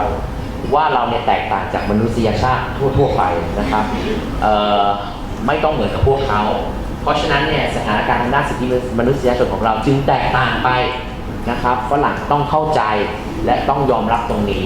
เพราะอันนี้มันก็เลยเป็นจุดสำคัญนะว่ามันทำให้คณะกรรมการชุดนี้ทำงานด้วยความยากลำบากแล้วก็ถ้ามีโอกาสคุย Q&A ผมอาจจะคุยต่อแล้วกันเอาเป็นสั้นๆว่าจุดมุ่งหมายตอนนี้ของคณะกรรมาการสิทธิมนุษยชนเนี่ยอยู่ที่แค่ว่าสร้างความตื่นตัวให้การศึกษาไม่ได้ลงไปถึงว่าจะต้องไปจัดตั้งคณะกรรมการตรวจสอบว่าประเทศไหนละเมิดสิทธิมนุษยชนอย่างไรแล้วถ้าละเมิดสิทธิมนุษยชนแล้วเนี่ยจะมีการลงโทษกันมากน้อยแค่ไหนไม่ไปถึงจุดนั้นผมคิดว่าเขาคงลำบากนะฮะเพราะว่าประเทศในภูมิภาคเนี่ยมันละเมิดสิทธิมนุษยชนกันทุกประเทศนะฮะเพราะฉะนั้นก็ฟ้องกันตายก็คงต้องใช้เวลาสักพักหนึ่งแต่ผมเห็นว่ามันมีความสำคัญที่ในที่สุดแล้วมันก็มีคณะกรรมการนี้ขึ้นมาHigh Level Trust หลังจากที่มีการจัดตั้ง EPG เนี่ยในการที่จะทำเป็น recommendation ขึ้นมาว่ากฎบัตรอาเซียนมันควรออกมาในรูปแบบไหนเนี่ยก็ส่งเรื่องนี้ต่อไปยังเรียกว่า High Level Task Force นะฮะศึกษาเรื่องอาเซียนต้องทำใจว่ามันมีคณะกรรมการ108คณะกรรมการนะฮะไม่ต้องไปพูดถึงตัวย่อนะครับตัวย่อมันเยอะมากอันนี้ก็เป็นส่วนหนึ่งของคณะกรรมการที่มีอยู่มากมายไอ้ High Level Task Force เนี่ยคือคณะทำงานระดับสูง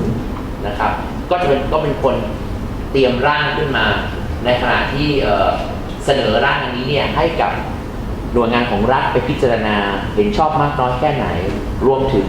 การขอให้ Civil Society นะครับ Organization เนี่ยพวกประชาสังคมเนี่ยเข้ามามีส่วนในการแสดงความเห็นว่าเห็นชอบกับชาร์เตอร์นี้อย่างไร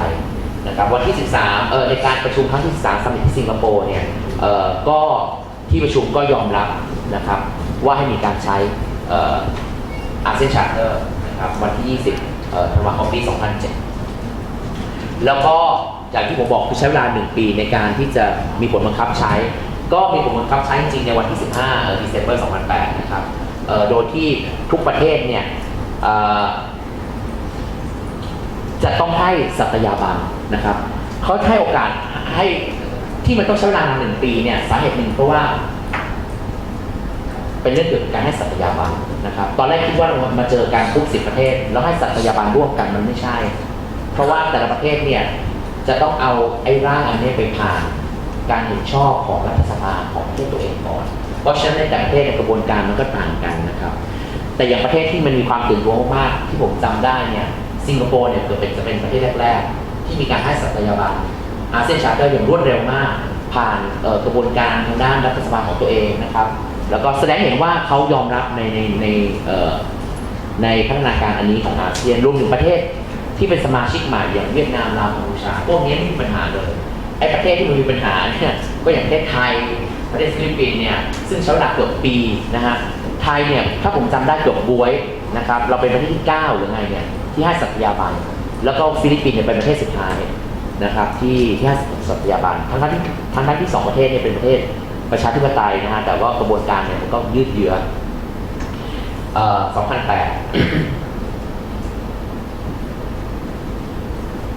อะไรคือหัวใจสำคัญของอาเซียนชาร์เตอร์นะครับอย่างที่ผมบอกก็คือว่าเป็นการให้เฟรมเวิร์กนะฮะกรอบทางด้านกฎหมายนะครับและความเป็นสถาบันให้กับอาเซียนคือเมื่อก่อนเนี่ยใช้เป็นแค่หลักปฏิบัติที่ทำกันมานานแต่อาเซียนเห็นว่าแค่นั้นมันไม่พอต่อไปมันควรจะต้องมีการเขียนกฎอะไรขึ้นมาสักอย่างหนึ่งนะฮะแล้วก็เพื่อให้เกิดความเป็นสถาบันมากขึ้นเพื่อให้ความร่วมมือเนี่ยมันก้าวหน้าไปอย่างได้รวดเร็วมากยิ่งขึ้นนะครับมีการพูดถึงการเอานโยบายไปปฏิบัติใช้ implementation การประสานงานร่วมกันแล้วรวมถึงการกระบวนการตัดสินใจในนโยบายในนโยบายนึงนะครับมีการพิจารณาว่าอาเซียนซัมมิตเนี่ยถือว่าเป็น ultimate decision making body นะครับแล้วก็มี2ซัมมิตต่อเดือนโอเคผมขอพูดนิดนึงแล้วกันว่าข้อนี้มันก็มีความสำคัญเหมือนกันเพราะว่าที่ผมบอกว่าการตัดสินใจเนี่ยมันขึ้นอยู่กับระบบ consensus จำได้นะไม่ได้ขึ้นอยู่กับระบบการโหวตมันเลยทำให้ในที่สุดแล้วเนี่ยไม่มีเรื่องอะไรเลยเนี่ยที่ผู้นำมันเห็นพ้องต้องกันเลยมันต้องมีขัดแย้งกันมาตลอดแล้วมันก็ตัดสินใจกันไม่ได้สักทีกฎบัตรอาเซียนเนี่ยเห็นว่าอย่างไรก็ตามเนี่ยมันต้องเป็นความรับผิดชอบของผู้นำถ้าเกิดว่าไอ้เจ้าหน้าที่ระดับล่างเนี่ยมันตัดสินใจกันไม่ได้เนี่ยในที่สุดแล้วผู้นำเนี่ยขึ้นไปถึงข้างบนแล้วเนี่ยต้องควรตัดสินใจละว่าจะเอาหรือไม่เอายังไงนะครับก็ถือว่าเป็น ultimate decision making body แล้วก็จากปกติเนี่ยที่ให้มีการประชุมซัมมิตปีละครั้งปัจจุบันนี้ให้กลายเป็นปีละ2 ครั้งนะครับเพิ่มความสนิทสนมมากขึ้นนะครับคุณยิ่งรักษณ์อาจต้องฝึกภาษาอังกฤษมากขึ้นเพราะว่าเจอการเป็นปีละ2 ครั้งแล้วนะฮะก็อีกอันนึงก็คือว่าก่อนหน้าที่จะมีอาเซียนชาร์เตอร์เนี่ยด้วยเหตุผลของการจัดตั้งอาเซียนในเดือนสิงหาคมมันเลยกลายเป็นว่าการเปลี่ยนผ่านการเป็นประธานของอาเซียนเนี่ยเกิดขึ้นในเดือนสิงหาคมนะครับซึ่งอาเซียนบอกว่ามันเป็นเดือนที่แปลกอ่ะคือทำไมต้องเป็นสิงหาคมเขาคิดว่าต่อไปนี้ควรจะเริ่มการเป็นประธานเนี่ยวันที่1 มกราคมและสิ้นสุดวันที่30 ธันวาคมเป็นปฏิทินเป็นกาเลนดาร์เยียร์ไปเพราะฉะนั้นเนี่ยด้วยความโชคดีของประเทศไทยซึ่งเป็นแชร์ปีนั้นพอดีเราเลยได้เป็นประธานอาเซียนเนี่ยไม่ใช่แค่12 เดือนแต่เป็นถึง18 เดือนนะครับก็เป็นครั้งแรกเท่านั้นแล้วก็ครั้งเดียวคือเรารับผ่านมาจากสิงคโปร์นะครับในปีถ้าจำไม่ผิดเนี่ยคือกลางปี 2008 แล้วไปสิ้นสุดเอาปลายปี 2009 นะครับเราเป็นทั้งหมด18 เดือนแล้วก็สร้างความอับอายให้กับประชาโลกอย่างมากนะครับในรัฐบาลของคุณอภิสิทธิ์เวชชาชีวะที่ไม่ทำอะไรเลยที่เป็นการส่งเสริมบทบาทของไทยนะครับในเวทีอาเซียนนอกนั้นยังไม่พอยังเกิดปัญหามากมายนะครับเสื้อแดงก็ถล่มเข้าไปในโรงแรมรอยัลคลิฟถ้ายังจำได้นะครับทำให้การประชุมผู้นำเนี่ยต้องยุติโดยทันทีนะครับเขาบอกว่าผมไม่ได้อยู่ในเหตุการณ์แต่ที่ฟังจากเพื่อนๆเล่าเขาบอกว่าเหมือนหนังในฮอลลีวูดนะครับคือผู้นำเนี่ยเก็บกระเป๋ากันไม่ทัน วิ่งขึ้นไปบนดาดฟ้าเอาแบบว่าวิ่งไม่คิดชีวิตถอดรองเท้าวิ่งเลยนะครับใครใส่ส้นสูงก็ถอดทิ้งไปเลยแล้วขึ้นไปบนดาดฟ้าแล้วก็พวกเสื้อแดงก็วิ่งตามมาเหมือนในหนังเหมือนจะมีการไล่ล่ากันนะครับแล้วก็มีเฮลิคอปเตอร์เนี่ยหลายลำมาลงแล้วก็หิ้วค่อยกระไดลงมาให้ผู้นำปีนขึ้นไปเสื้อผ้าขาดลุ่งลิ่งนะครับบางรายก็หนีออกลงที่ทำอาหารประตูหลังขี่มอเตอร์ไซค์ออกนะครับเหมือนหนังไทยเป็นความภาคภูมิใจของประเทศไทยอย่างยิ่งที่เป็นโฮสต์ปีนั้นอย่างประสบความสำเร็จโอเคนะครับแล้วก็ซิงเกิลแชมเปี้ยนชิพก็สำคัญเหมือนกันนะครับสำหรับทีมมีติ้งสมัยก่อนเนี่ยมันมีการเปลี่ยนผ่านแชมเปี้ยนชิพกันในหลายๆช่วงหลายๆโอกาสยกตัวอย่างเช่นคนที่เป็นแชร์ปีนั้นเนี่ยสมมติเป็นสิงคโปร์นะครับแต่คนที่เป็นแชร์ของแชร์ซัมมิตเป็นของสิงคโปร์แต่คนที่เป็นแชร์ของการประชุมรัฐมนตรีคลังเป็นเวียดนามในอีกฟอรัมนึงเป็นของประเทศหนึ่งแล้วมันเกิดความสับสนการดำเนินนโยบายอะไรกันต่างๆมันไม่สอดคล้องกันนะเพราะฉะนั้นเนี่ยปีมันเลยอาเซียนชาร์เตอร์มันเลยกำหนดให้ว่าในการประชุมทั้งหมดเนี่ยให้ประเทศเดียวเป็นเจ้าภาพรับผิดชอบไปเลยทั้งหมดนะครับก็เป็นพัฒนาการที่สำคัญแล้วก็มีการจัดตั้ง Committee of Permanent Representative คือจะต้องมีผู้นำถาวรผู้แทนถาวรเกี่ยวกับอาเซียนนะครับที่ไปประจำการอยู่ที่กรุงจาการ์ตาสาเหตุที่ต้องเป็นที่กรุงจาการ์ตาเพราะว่ามันเป็นที่ตั้งของสำนักงานเลขาธิการอาเซียนนะครับที่คุณสุรินทร์ พิสุวรรณเป็นออฟฟิศของคุณสุรินทร์อยู่แล้วก็อย่างที่บอกก็มีการจัดตั้งคณะกรรมการHuman Rights นะครับเกี่ยวกับสิทธิมนุษยชนบทบาทมีการกำหนดบทบาทใหม่ของประธานอาเซียนว่าประธานอาเซียนควรต้องมีบทบาทอย่างไรบ้างทำอย่างไรบ้างแต่ที่ผมเห็นว่ามันสำคัญมากก็คือบทบาทของเลขาธิการอาเซียนที่ผ่านมาในเลขาธิการอาเซียนเนี่ยเป็นเหมือนกับจะว่าไงเป็นเหมือนกับคนที่รองมือรองเท้าของรัฐมนตรีไม่ได้มีบทบาทนำนะครับบทบาทอาเซียนเนี่ยก็พยายามที่จะให้อำนาจมากขึ้นกับเลขาธิการอาเซียนซึ่งก็ผมก็ยังไม่เห็นพัฒนาการในแง่นี้เท่าไหร่เพราะว่าก็เหมือนกับคุณสุริก็ยังคุณรองมือรองเท้ากับรัฐมนตรีต่างประเทศของอาเซียนอยู่นะครับก็คงต้องใช้เวลาพอสมควรแต่บทบาทอันนี้คือในการเข้าแทรกแซงของเลขาธิการอาเซียนเมื่อเกิดการความขัดแย้งกันของประเทศสมาชิกนะครับใน dispute settlement แต่เราก็เห็นแล้วว่าในกรณีของความขัดแย้งไทยกัมพูชาเนี่ยแทบจะไม่มีบทบาทของคุณสุรินทร์ พิสุวรรณเลยนะครับมันก็มีเหตุผลที่อธิบายได้หลายเหตุผลยกตัวอย่างเช่นมันคงจะลำบากสำหรับคุณสุรินทร์ที่เป็นคนไทยแล้วเราก็มีเป็นปัญหาที่เกิดกับไทยกับกัมพูชาจะทำตัวให้เป็นวางตัวให้เป็นกลางอย่างไรเนี่ยก็ลำบากแล้วนะครับกัมพูชาก็ไม่ไว้ใจเลขาธิการอาเซียนที่เป็นคนไทยเพราะควรจะเข้าข้างประเทศไทยนะครับไอ้ค้านที่คุณสุรินทร์พูดมากไปเนี่ยก็อาจจะไม่ทำให้ฝ่ายกัมพูชาไม่พอใจนอกเหนือไปจากนั้นเนี่ยตอนนั้นเป็นรัฐบาลคุณอภิสิทธิ์ต้องกลับไปหาคุณอภิสิทธิ์อยู่เรื่อยเลยแล้วรัฐบาลคุณอภิสิทธิ์เนี่ยพูดออกมาชัดๆว่าจะไม่เอาอาเซียนในการเข้ามาแก้ไขปัญหาไทยกัมพูชาอันนี้ก็ถือว่าเป็นการอย่างที่บอกตกหน้าคุณสุรินทร์ พิสุวรรณนะครับในเมื่อคุณมีตัวแทนของคุณเป็นเลขาธิการอาเซียน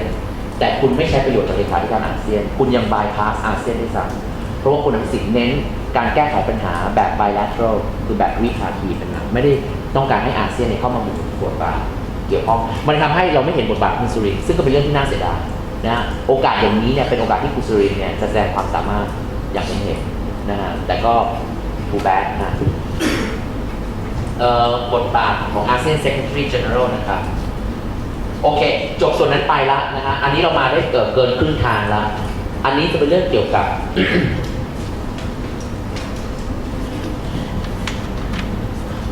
ในส่วนครึ่งหลังนี่นะครับผมจะดูเรื่องเกี่ยวกับการสร้างชุมชนของอาเซียนชุมชนอาเซียนมีหมด3ชุมชนอย่างที่ผมบอกนะครับเรียกว่าเป็น3 pillar 3 เสาหลักอันแรกเนี่ยคือเป็น political and security cooperation นะครับความร่วมมือในด้านการเมืองและความมั่นคงซึ่งจะนำไปสู่การสร้างชุมชนทางการเมืองและความมั่นคง political and security community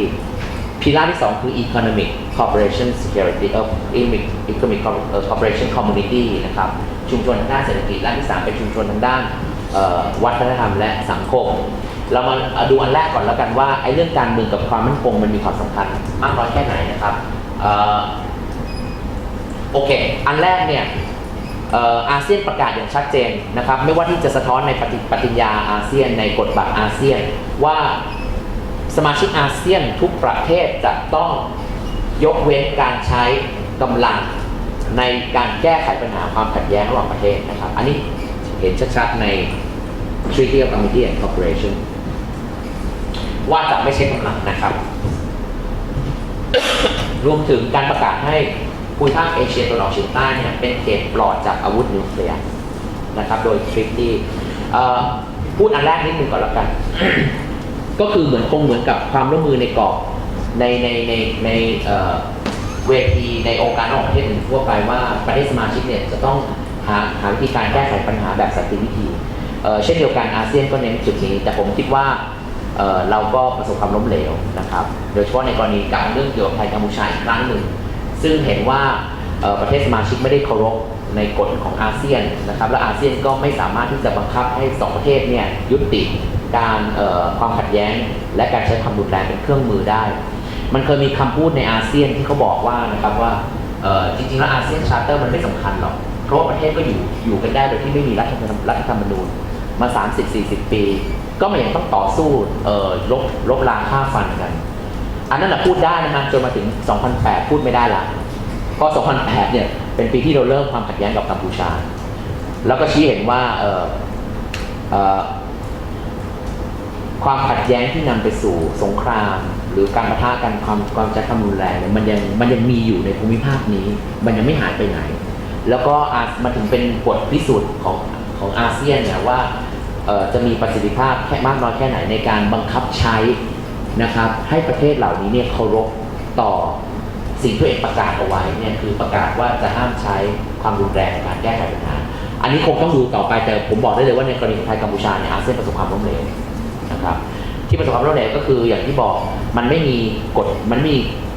กฎข้อใดก็ตามที่พูดถึงเรื่องเกี่ยวกับการบังคับใช้คือบอกว่าห้ามทำแต่ไม่ได้บอกว่าห้ามทำแต่ทำแล้วจะมีการลงโทษแบบไหนมันไม่มีตรงจุดนั้นภาษาอังกฤษมันไม่มี compliance นะครับไม่มีบทลงโทษนะครับกลับไปสู่เรื่องพม่าเหมือนกันพูดอยู่ได้ตลอดเลยว่าพม่าเนี่ยต้องมีก่อนที่จะมีการเลือกตั้งก่อนที่จะมีการเปลี่ยนแปลงจนถึงทุกวันนี้เนี่ยพูดกันว่าพม่าต้องเปลี่ยนแปลงแล้วนะรัฐบาลทหารต้อง step down อย่างนู้นอย่างนี้พม่าไม่ฟังหรอกถึงแม้จะเป็นสมาชิกอาเซียนก็เถอะเพราะว่ามันไม่มีกฎข้อใดก็ตามของอาเซียนที่บอกว่าถ้าพม่าไม่ฟังแล้วพม่าจะถูกไล่ออกจากการเป็นสมาชิกไม่มีข้อนั้นเพราะฉะนั้นเนี่ยพม่าจะทำหรือไม่ทำก็ไม่ได้รับผลกระทบจากอาเซียนอยู่ดีนะฮะมันถึงเป็นจุดอ่อนจุดหนึ่งของอาเซียนซึ่งผมก็คิดว่าผู้นำอาเซียนเนี่ยก็กำลังพยายามที่จะแก้ไขจุดนี้อยู่แต่คงต้องใช้เวลาพอสมควรนะครับเพราะว่ามันก็เป็นวิธีการดำเนินการความสัมพันธ์ระหว่างประเทศของประเทศในภูมิภาคนี้มานานสมควรอันที่สองเป็นเรื่องเกี่ยวกับการประกาศให้อาเซียนเป็นเขตปลอดจากอาวุธนิวเคลียร์มันมีการลงนามในสัญญาที่ใช้ชื่อแปลกมากถ้าผมจำไม่ผิดเรียกว่าชอนเฟสนะครับ Zone of new อะไรนะฮะ Weapon and Nuclear Free Zone นะครับขึ้นต้นด้วยตัว Z ลองไปดูใน Google แล้วกันนะครับมันเป็นเรียกว่าลงนามว่าประเทศในภูมิภาคนี้เนี่ยจะไม่มีการพัฒนาอาวุธนิวเคลียร์ย้อนกลับไปดูในส่วนที่สัญญาAmity and Cooperation นะครับหลักพื้นฐานของมันนี่ก็คือว่าเป็นการวางกฎเกี่ยวกับความสัมพันธ์ระหว่างประเทศของประเทศสมาชิกนะครับที่จะต้องเคารพต่อกันและกันนะครับในความเป็นอิสรภาพนะครับในเรื่องเกี่ยวกับลัทธิsovereignty อธิปไตยความเท่าเทียมกันนะครับความมีบูรณาการทางด้านดินแดนนะครับรวมถึงความมีอัตลักษณ์ของทางชาติของแต่ละประเทศนะครับอันนี้ก็ทั่วๆไปผมไปอย่างเร็วๆกันว่าจะต้องปลอดจากการเข้าแทรกแซงจากต่างชาตินะครับรวมถึงเกิดดำในการไม่เข้าแทรกแซงในกิจการภายในต่อกันและกันอันนี้เนี่ยผมถือว่ามีความสำคัญอย่างมากแล้วผมว่าอันนี้เนี่ยมันเป็นจุดที่ทำให้อาเซียนเนี่ยพัฒนาไปได้ช้ามากเพราะว่ามันจะมีกฎของการที่ไม่แทรกแซงต่อกันและกัน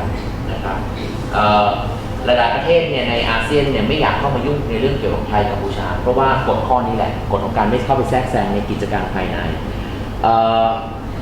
ในกรณีของเหตุการณ์ที่เกิดขึ้นในภาคใต้ของเราก็ตามมันอันนี้เป็นเรื่องภายในจริงๆแต่ว่าถ้าเหตุการณ์ที่เกิดขึ้นในภูมิภาคอื่นเนี่ยมันต้องมีการโจมตีออกมาวิพากษ์วิจารณ์แล้วแต่ว่ามันก็เงียบในภูมิภาคนี้นะครับก็ไม่ได้ใช้ไม่กล้าที่จะเข้าไปแทรกแซงกันผมคิดว่าหัวใจสำคัญของจะอธิบายเรื่องนี้เนี่ยได้ง่ายๆก็คือว่าเนื่องจากทุกประเทศในภูมิภาคเหล่านี้มันมีบาดแผลคล้ายๆกันนะครับคือมันจะเป็นเรื่องยากที่สิงคโปร์เนี่ยจะไปชี้นิ้วด่าเวียดนามว่าคุณไม่ให้สิทธิเสรีภาพทางด้านสื่อมวลชนเพราะว่าประเทศของสิงคโปร์ก็ไม่ให้สิทธิเสรีภาพสื่อมวลชนเหมือนกันนะมันเป็นคือตัวเองก็มีบาดแผลจะไปชี้บาดแผลคนอื่นเนี่ยตัวเองก็ถูกในที่สุดแล้วก็จะถูกต่อกลับมานะฮะหรือว่าไทยเนี่ยอาจจะอยากจะดัดจริตขึ้นมาไปบอกพม่าว่าไม่ได้นะต้องมีการพัฒนาด้านประชาธิปไตยในขณะที่ไทยเองไม่มีการพัฒนาด้านประชาธิปไตยเลยนะครับก็มันก็เป็นอย่างนี้ทำให้หลายๆประเทศเนี่ยพยายามที่จะไม่เข้าไปแทรกแซงกิจการภายในต่อกันและกันการแก้ไขปัญหาโดยสันติวิธีนะครับรวมถึงการไม่ใช้การใช้ความรุนแรงนะครับความร่วมมืออย่างมีประสิทธิภาพที่ผมพูดแต่แรกว่ามันจะมีกรอบอันหนึงที่ดูแลเรื่องเกี่ยวกับความมั่นคงโดยเฉพาะที่เรียกว่า ARF นะฮะ ASEAN Regional Forum ก่อตั้งปี 1994 นะครับจุดมุ่งหมายเพื่อส่งเสริมความร่วมมือกันด้านการเมืองความมั่นคงนะครับการมีช่องทางในการพูดคุยกันหากเกิดปัญหานะฮะรวมถึงARF เนี่ยมันไม่ได้จำกัดอยู่แค่เอเชียตะวันออกเฉียงใต้เท่านั้นจะมันไปไกลถึงในเอเชียแปซิฟิกด้วยเพราะอย่าลืมว่าเรามี Dialogue Partner นะฮะ Dialogue Partner เนี่ยก็รวมไปถึงออสเตรเลียนิวซีแลนด์รวมถึงอินเดียไปไกลถึงสหรัฐอเมริกาเพราะฉะนั้นมันครอบคลุมเอเชียแปซิฟิกทั้งหมดนะโดยวิธีที่เขาเน้นเนี่ยมีอยู่3มาตรการอันแรกคือการสร้างความเชื่อมั่นต่อกันและการ confidence building นะครับอีกอันหนึ่งคือเขาเรียกว่าเป็น preventive diplomacy การใช้การพูดเพื่อเป็นการยับยั้งไม่ให้เกิดความขัดแย้งความรุนแรงกันคือถ้ารู้ว่าจะมีความรุนแรงเนี่ยต้องรีบใช้วิธีการทางการทูตเนี่ยในการแก้ไขปัญหาด่วนนะครับก่อนที่มันจะเลยเถิดไปสู่นำสู่ความรุนแรงแล้วก็รวมถึงการแก้ไขปัญหาที่เกิดที่ความขัดแย้งเป็น conflict resolution ARF นะครับอันนี้ก็เป็นประเทศสมาชิกทั้งหมดอันนี้สามารถหาได้ในเว็บไซต์ทั่วไปนะครับเนี่ยมันกินไปหมดเนี่ยมันไปไกลถึงออสเตรเลียบังกลาเทศปากีสถานนะครับเนี่ยอินเดียหรือแม้แต่เกาหลีเหนือก็เป็นสมาชิกของ ARF เหมือนกันนะครับทางด้านเศรษฐกิจผมไปเร็วๆแล้วกันนะครับว่าการลงตัวความร่วมมือทางเศรษฐกิจเนี่ยผมว่าผมคิดว่ามันมีความก้าวหน้ามากที่สุดในบรรดาความร่วมมือด้านอื่นๆเพราะว่าอย่างที่บอกเราเริ่มมันเร็วเราเริ่มตั้งแต่ปี 1992 ในการจัดตั้งเขตการค้าเสรีนะครับแล้วมันก็ปูทางมาตลอดรวมถึงส่วนใหญ่มันมีผลประโยชน์ในความร่วมมืออย่างเห็นชัดๆเรียกว่าเป็นวินๆนะไม่มีประเทศใดที่เสีย 100% นะครับอย่างเช่นการลดภาษีนำเข้าส่งออกซึ่งกันและกันมันเป็นผลดีอย่างเห็นได้ชัดมันเลยทำให้พัฒนาการความร่วมมือด้านเศรษฐกิจเนี่ยมันรุดหน้าไปอย่างรวดเร็วเพราะฉะนั้นถ้ามีใครถามว่าความเชื่อมั่นของคุณต่อการสร้างชุมชนในปี 2015 อยู่ตรงไหนก็สามารถบอกไปได้ว่าเชื่อว่าในปี 2015 เนี่ยความร่วมมือทางด้านเศรษฐกิจการสร้างชุมชนเศรษฐกิจน่าจะประสบความสำเร็จมากที่สุดนะครับเมื่อเทียบกับชุมชนทางด้านการเมืองและก็ชุมชนทางด้านวัฒนธรรมซึ่งมันยังมีประเด็นที่มัน contentious อยู่มากอันนี้เนี่ยมันเป็นรายละเอียดปลีกย่อยนะครับเรื่องเกี่ยวกับการลด tariff ต่อกันและกันซึ่งมันก็ดำเนินด้วยดีนะฮะแล้วมันมีอาเซียนเนี่ยก็ใช้วิธีเรียกว่า two tier 2 ระดับคือเข้าใจว่าอยู่ดีจะประกาศลดทั้งหมด10 ประเทศมันคงเป็นไปได้ยากเพราะมันมีประเทศที่พัฒนาแล้วพัฒนากับประเทศที่พัฒนาด้อยกว่าโดยเฉพาะในประเทศที่เป็นสมาชิกใหม่จึงเปิดโอกาสให้ประเทศที่เป็นสมาชิกใหม่เนี่ยได้ลดภาษีเนี่ยช้าคือเริ่มช้ากว่าประเทศอื่นๆนะครับให้มีการพัฒนาการทางด้านเศรษฐกิจเนี่ยให้พร้อมก่อนที่จะนำไปสู่การลดภาษีนั้นยกตัวอย่างเช่นเนี่ยมันเริ่มจากปี 1992 ที่สมาชิก 5 ประเทศเนี่ยได้มาร่วมลงนามร่วมกัน จนถ้าปี 2009 เนี่ยที่จะเปิดโอกาสให้ประเทศใน CLMV เนี่ยได้เข้ามาร่วมกับโปรแกรมการลดภาษีทั้งหมดนี่นะครับนี่เป็นตัวเลขผมบอกผ่านๆแล้วการค้าของอาเซียนเนี่ยได้เพิ่มขึ้นเป็น3 เท่าในช่วงทศวรรษที่ผ่านมานะครับแล้วก็เรามีสัดส่วนการค้าที่สำคัญมากที่สุดในโลกส่วนหนึ่งในโลกนั่นคือ 1.7 ล้านเหรียญสหรัฐแล้วก็การค้าภายในของอาเซียนเองเนี่ยก็เติบโตอย่างดีนะครับมีประเทศที่มีการลงทุนกับเราอย่างมากยกตัวอย่างเช่นจีนแล้วก็ญี่ปุ่นนะครับแล้วก็ผมคิดว่าแนวโน้มในญี่ปุ่นแนวโน้มในจีนเนี่ยจะเข้ามามากยิ่งขึ้นแล้วก็กลายเป็นตลาดสำคัญของเรานะครับสิงคโปร์เนี่ยมีวิชั่นสำคัญมากคือถ้าเกิดว่าสามารถเจาะตลาดจีนได้เนี่ยแทบไม่ต้องไปขายสินค้าประเทศอื่นเลยเพราะมีพลเมืองเนี่ยเป็นพันล้านคนซื้อยาสีฟันคนละหลอดเนี่ยก็ไม่ต้องทำกิจการหรือว่าปิดร้านได้เลยอ่ะแล้วก็ไม่ต้องทำอะไรอีกแล้วนะฮะเพราะฉะนั้นมันเป็นตลาดสำคัญที่ผมต้องการพูดอย่างนี้แล้วกันนอกจากเรื่องเกี่ยวกับถ้าดูในเรื่องตัวเลขก็อีกส่วนหนึ่งแต่ไอ้เรื่องความร่วมมือทางเศรษฐกิจมันยังมีส่วนอื่นด้วยนะครับในส่วนที่เขาเรียกว่าเป็น connectivity ไอ้ connectivity เนี่ยมันเป็นโปรเจกต์ที่มันเริ่มขึ้นเมื่อปี2 ปีนี้ที่ผ่านมาอาเซียนเนี่ยเน้นเรื่องเกี่ยวกับการสร้างเครือข่ายการติดต่อซึ่งกันและกันเป็นอย่างที่บอกนะมันเริ่มมาปีที่แล้วหรือปีก่อนหน้านี้นะฮะแล้วมันก็ยังดำเนินต่อไปการเชื่อมต่อกันไม่ใช่เป็นการเชื่อมต่อแค่ในเชิงโทรคมนาคมแต่ในเชิงกายภาพด้วยนะครับมีการจัดทำเส้นทางการเดินทางเนี่ยโดยทางรถไฟเนี่ยจากสิงคโปร์ไปคุนหมิงซึ่งก็กำลังดำเนินอยู่นะครับในอนาคตเนี่ยก็จะมีการเปิดให้มีการเดินทางในเส้นทางนี้เนี่ยเชื่อว่าจะนำไปสู่การขยายตัวของการท่องเที่ยวอยู่มากนะครับแล้วมันก็มีไปได้2 ทางก็คือจากสิงคโปร์เนี่ยขึ้นไปผ่านพม่าไปถึงคุนหมิงหรือจะไปทางเวียดนามก็ได้ตอนแรกมีความกังวลใจกันว่าอาจจะต้องไปทางเวียดนามเพราะว่ามันเกิดสถานการณ์ความไม่มั่นคงทางการเมืองของพม่านะครับแต่ตอนนี้เนี่ยสถานการณ์ในพม่าเปลี่ยนไปแล้วประเทศเปิดมากขึ้นเพราะฉะนั้นโอกาสของความเป็นไปได้ในเส้นทางพม่าเนี่ยก็มีอยู่สูงนะครับอันนี้สิงคโปร์เนี่ยให้ความสำคัญเป็นพิเศษเพราะถือว่าสิงคโปร์ก็เป็นส่วนหนึ่งเป็นปลายทางที่จะต่อไปนี้เนี่ยผมว่ามันเป็นความคิดที่ค่อนข้างตื่นเต้นนะว่าเราจะเดินทางไปจีนเนี่ยโดยไม่ต้องนั่งเครื่องบินไปต่อนะครับใช้เดินทางโดยรถไฟก็ได้แล้วก็รวมถึงการสร้างไฮเวย์นะครับจากเหมือนเดิมจากสิงคโปร์เนี่ยตัดข้ามประเทศในเมนแลนด์เซาท์อีสต์เอเชียเพื่อไปถึงจีนไปนู่นขับถึงปักกิ่งนู่นนะครับแล้วก็ยังมีโปรเจกต์อีกมากมายที่อยู่ในกรอบของความร่วมมือด้านเศรษฐกิจยกตัวอย่างเช่นการรณรงค์เรื่องเกี่ยวกับการท่องเที่ยวของอาเซียนนะฮะซึ่งปีนี้เป็นปีที่ 4ที่เริ่มโครงการแล้วจุดมุ่งหมายคือการส่งเสริมให้มีการใช้เอเชียตะวันออกเฉียงใต้เป็นเหมือนกับ Single Tourism Destination นะครับ Visit ASEAN Pass อันนี้เนี่ยเราค่อนข้างจะทำแบบคล้ายเคียงกับที่มีในยุโรปนะครับเป็น Schengen Visa ชาวต่างชาติที่มาเนี่ยไม่ต้องขอวีซ่า10 ประเทศขอประเทศเดียวแต่เข้าได้ทั้งหมด10 ประเทศอันนี้ก็เป็นส่วนหนึ่งของการรณรงค์อันนั้นก็เกือบจะประสบความสำเร็จแล้วนะฮะคือไม่ต้องมองจากภายนอกอะมองจากในอาเซียนเองเนี่ยจากไทยเนี่ยตอนนี้เนี่ยเราสามารถเข้าเดินทางไปประเทศอาเซียน9 ประเทศโดยที่ไม่ต้องใช้วีซ่านะฮะยกเว้นพม่าเท่านั้นนะครับแล้วผมเชื่อว่าในอนาคตเนี่ยพม่าเนี่ยก็คงจะมีการเปลี่ยนแปลงอย่างที่บอกก็คงจะเปิดให้มีการเดินทางโดยเสรีมากยิ่งขึ้นรวมถึงการจัดทำ Annual ASEAN Tourist Forum นะครับโอเคอันนี้เป็นพิล่าอันสุดท้ายนะครับเกี่ยวกับเรื่อง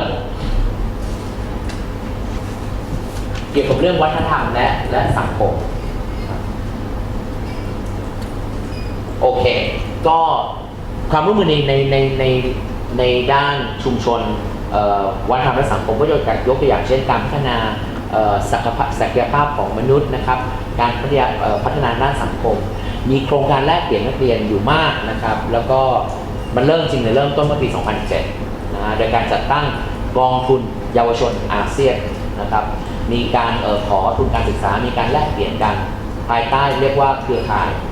มหาวิทยาลัยอาเซียนแล้วผมคิดว่าโครงการมันจะมีการพัฒนาต่อไปเรื่อยๆส่วนใหญ่เนี่ยคนที่อยู่ในภูมิภาคนี้เนี่ยมักจะมองข้ามภูมิภาคของเราเองนะฮะ เมื่อพูดถึงการศึกษาเมื่อพูดถึงการขอทุนการศึกษาเรามองข้ามไปนู่นสหรัฐบ้างไปยุโรปบ้างไปญี่ปุ่นบ้างอันนี้ก็จะเป็นโอกาสดีที่เราเนี่ยจะหันมามองประเทศในภูมิภาคเดียวกันนะครับมีนักเรียนไทยจำนวนมากเดินทางไปเรียนไปศึกษาต่อที่สิงคโปร์นะมหาวิทยาลัยแห่งชาติสิงคโปร์เนี่ยแรงกิ้งตอนนี้เนี่ยถ้าผมจำไม่ผิดเมื่อปีแล้วอันดับ 18 ของโลกนะครับในด้านโซเชียลไซน์ถือว่าเป็นอะไรที่ดีมากแล้วก็เรียนยากมากนะจบก็ยากอะไรเงี้ยก็ถือว่ามีมาตรฐานที่ดีเทียบกับระดับระหว่างประเทศได้นอกเหนือจากนั้นเนี่ยมันไม่ใช่มีแค่เรื่องการศึกษาเรื่องทางวัฒนธรรมเท่านั้นแต่มันยังรวมถึงความร่วมมือกันในการป้องกันภัยนะฮะที่จะส่งผลกระทบต่อสังคมยกตัวอย่างเช่นภัยที่เกิดจากโรคระบาดที่ผมบอกแต่ตอนแรกแล้วเราให้ความสนใจเรื่องนี้เป็นพิเศษเพราะว่าเราเนี่ยโดนภัยประเภทนี้หลายครั้งแล้วนะครับในปี 2003 เกิดซาร์ถ้าจำไม่ผิดนะครับ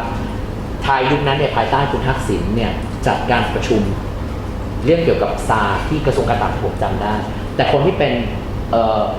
คนคิดเรื่องนี้จริงคือสิงคโปร์แต่สิงคโปร์เนี่ยเนื่องจากว่าผมจำไม่ได้ว่าประเทศนั้นประเทศไทยตอนนั้นเนี่ยมีบทบาทในเรื่องเกี่ยวกับการเป็นประธานคณะกรรมการเกี่ยวกับโรคระบาดหรือเปล่าจึงส่งผ่านต่อให้คุณทักษิณเนี่ยเป็นคนจัดการประชุมเรื่องนี้นะครับแล้วก็เป็นเจ้าภาพจากการประชุมซาร์ในปี 2003 หลังจากนั้นมันก็เกิดโรคไข้หวัดนกนะครับแล้วก็รวมถึงการแพร่กระจายของ HIV โรคเอดส์ซึ่งยังคงมีอยู่นอกจากนี้มีความร่วมมือกันในการแก้ไขปัญหาหมอกควันเป็นพิษทั้งหลายนะครับแล้วก็ภัยธรรมชาติต่างๆไอ้เรื่องเคสเนี่ยมันเป็นเรื่องที่มันทัชชิ่งมากเพราะว่าด้วยเหตุผลใดก็ตามเนี่ยทุกปีในอินโดนีเซียเนี่ยมันต้องมีการตัดที่เผาไร่การเพื่อที่จะผมก็ภาษาไทยผมก็จำได้เรียกว่าอะไรนะฮะคือพอหมดฤดูการเพาะปลูกเนี่ยก็ถางที่เผากันแล้วใครจะเชื่อว่าไอ้สิ่งที่เผาเนี่ยควันเนี่ยมันข้ามประเทศนะครับจากอินโดนีเซียข้ามมาสู่มาเลเซียแล้วก็สิงคโปร์ปีที่มันเลวร้ายสุดเนี่ยคือปี 2005 แล้วผมก็ยังอยู่ที่สิงคโปร์อยู่ตื่นขึ้นมาเนี่ยเหมือนกับว่าอยู่บนเขาบ้านอยู่บนเขานะฮะสวยงามมีหมอกลงออกไปในแทบตายหายใจไม่ออกเพราะว่าหมอกมันหนามากแล้วก็รัฐบาลสิงคโปร์เนี่ยไม่แฮปปี้มากเพราะว่ามีการคุยกันแล้วขอความร่วมมือกับอินโดนีเซียแล้วเนี่ยมันก็ไม่ประสบความสำเร็จเพราะว่าลมเนี่ยมันพัดหมอกเนี่ยมาทางสิงคโปร์มันไม่ได้พัดไปจาการ์ตาเพราะฉะนั้นเนี่ยรัฐบาลมันถึงไม่เดือดร้อนนะมันก็เลยกลายเป็นอิชชูที่สิงคโปร์เขาไม่ยอมแล้วต่อไปนี้นะครับแล้วสิงคโปร์ก็พร้อมที่จะเข้าไปช่วยเหลือในการให้วิทยาการในการแก้ไขปัญหาเรื่องเคสก็เลยกลายเป็นอิชชูสำคัญในอาเซียนมันก็ยังมีเหลืออยู่บ้างนะฮะปลายแล้วแต่ว่าปีไหนหนักเบาแล้วแต่นะครับส่วนเรื่อง National Disaster เนี่ยผมยกอย่าง2 อันสำคัญมากเลยอันแรกคือเหตุการณ์สึนามิในปี 2004 Boxing Day สึนามิเราเนี่ยไม่ได้พรีแพร์ตัวเองเลยว่าเมื่อเกิดเหตุการณ์อย่างนั้นเนี่ยอาเซียนในฐานะที่เป็นองค์กรในภูมิภาคนี้เนี่ยจะ response กับมันยังไงจะให้ความช่วยเหลือประเทศเพื่อนบ้านได้อย่างไรพอหลังจากที่เราโดนเนี่ยไทยโดนกับอินโดนีเซียโดนเนี่ยสิงคโปร์เป็นประเทศแรกที่ส่งความช่วยเหลือมาให้แต่ก็เป็นความช่วยเหลือที่มาจากประเทศแบบ individual ไม่ใช่เป็นมาจากในกรอบของอาเซียนไม่มีการสร้างกลไกหรือว่ามาตรการร่วมกันนะครับซึ่งผมว่ามันสำคัญเนี่ยยกอย่างเช่นการติดตั้งระบบเตือนภัยธรรมชาติเนี่ยมันต้องได้มาตรฐานแล้วมันต้องสามารถเอาไปใช้ร่วมกันได้เพราะฉะนั้นผมคิดว่าไอ้จุดนั้นเนี่ยมันเป็นจุดที่ทำให้นำไปสู่ความร่วมมือของอาเซียนในเรื่องการแก้ไขปัญหาที่เกิดจากภัยธรรมชาติอันที่2คือถ้าทำได้ในไซโคลนนากิสนะครับในเดือนพฤษภาคมปี 2008พม่าเนี่ยถล่มเสียหายอย่างมากยับเยินคนตายกันมากแล้วผมเองก็ได้เข้าไปในพม่าหลังจากที่นากิสเนี่ยแอตแทกเนี่ยเมื่อไม่กี่อาทิตย์หลังจากนั้นผมไปยังเห็นยังมีคนยังเก็บศพกันไม่หมดเลยฮะตามท้องไร่ท้องนาอาเซียนเนี่ยได้มีประสบการณ์จากเรื่องสึนามิแล้วนะฮะ ก็ไม่ได้มีความร่วมมือกันเบื้องต้นมันก็จะให้เห็นว่าในเหตุการณ์ของไซโคลนนากิสเนี่ยอาเซียนตื่นตัวเป็นพิเศษนะครับแล้วถ้าจำไม่ผิดเนี่ยพอหลังจากนากิสมันเข้าไปในพม่าแล้วเนี่ยไทยกับสิงคโปร์เนี่ยเข้าไปประเทศแรกก่อนนะครับเหมือนเดิมเลยเข้าไปเลยทันที ซึ่งพม่าก็ยอมรับความช่วยเหลือนะฮะแล้วคุณสุรินทร์พิสุวรรณเนี่ยก็เลยสานต่ออย่างรวดเร็วก็ไม่รวดเร็วเท่าไหร่หรอกหลังจากนั้น2 อาทิตย์เนี่ยอาเซียนก็มีการจัดการประชุมในพม่าว่าจะทำอย่างไรในการแก้ไขและฟื้นฟูสภาพของพม่าก็เข้าใจว่าสถานการณ์ที่พม่าตอนนั้นกลัวมากที่จะรับความช่วยเหลือจากต่างประเทศยังเป็นประเทศปิดอยู่ไม่รับความช่วยเหลือจากสหรัฐอเมริกาจากยุโรปทั้งสิ้นเพราะกลัวว่าเปิดให้ประเทศพวกนี้เข้ามาแล้วเนี่ยคิดไปต่างๆนานาว่าจะถูกบุกจะถูกยึดอะไรอย่างเงี้ยรีจีมต้องถูกจัดการออกไปเพราะฉะนั้นก็ถึงไม่ให้ความช่วยเหลือเลยมันก็เป็นโอกาสเหมาะของอาเซียนในการทำตัวเป็นสะพานเชื่อมต่อระหว่างพม่ากับโลกภายนอกแล้วพม่าเนี่ยก็ให้ความมั่นใจให้ความเชื่อใจกันในอาเซียนแล้วในที่สุดแล้วเนี่ยความช่วยเหลือจากต่างชาติโดยเฉพาะจากประเทศตะวันตกเนี่ยก็มาถึงพม่าโดยผ่านอาเซียนได้ก็ถือว่าเป็นบทบาทสำคัญอันหนึ่งของอาเซียนก็ต้องยกความดีให้กับคุณสุรินทร์ พิสุวรรณไปในเรื่องนั้นนะครับเรื่องอื่นก็เช่นมีการจัดตั้งอันนี้ผมตอนแรกก็คิดว่าไม่สำคัญเท่าไหร่แต่พอมาเห็นเรื่องเกี่ยวกับเขาพระวิหารเนี่ยก็เลยคิดมาได้ว่ามันอาจจะสำคัญนะครับในเรื่องความร่วมมือของการอนุรักษ์สิ่งที่เป็นมรดกทางด้านวัฒนธรรมทางด้านประวัติศาสตร์นะครับในด้านเกี่ยวกับศิลปะนะครับจากการจัดทำexhibition พิพิธภัณฑ์ร่วมกันกรณีเขาพระวิหารเนี่ยมันเป็นกรณีที่ดีมากถ้าจะมีคนศึกษาต่อไปเนื่องจากความขัดแย้งเนี่ยมันเกิดขึ้นตามรอยพรมแดนแล้วมันก็มีโมนูเมนต์สำคัญอยู่แล้วผมเชื่อว่าปัญหาการแก้ไขเนี่ยมันคงไม่ได้อยู่ที่การลากเส้นมันคงเป็นไปไม่ได้ทางออกเดียวคือเนี่ยที่เราคิดกันอยู่ก็คือการพยายามที่จะเปลี่ยนไอ้เขตความแรงเนี่ยมาเป็นเขตความร่วมมือพัฒนาร่วมนะ ส่วนนึงก็คือการพัฒนาเกี่ยวกับเพื่อท่านนำสู่การท่องเที่ยวทางด้านวัฒนธรรมอันนี้ก็เป็นส่วนหนึ่งที่อาเซียนจะเข้ามามีบทบาทได้นอกจากนั้นก็เป็นเรื่องเกี่ยวกับ Science Technology ทั่วไปนะครับสิ่งแวดล้อมนะครับเพสผมพูดไปแล้วเรื่อง climate change อันนี้เป็นเรื่องแนวทางใหม่ๆของอาเซียนแต่ก็ได้รับความสนใจมากขึ้น tourism เรื่องเกี่ยวกับ drug นะครับยาเสพติดการลักลอบค้ามนุษย์อะไรเงี้ย tourism สำคัญมากนะครับ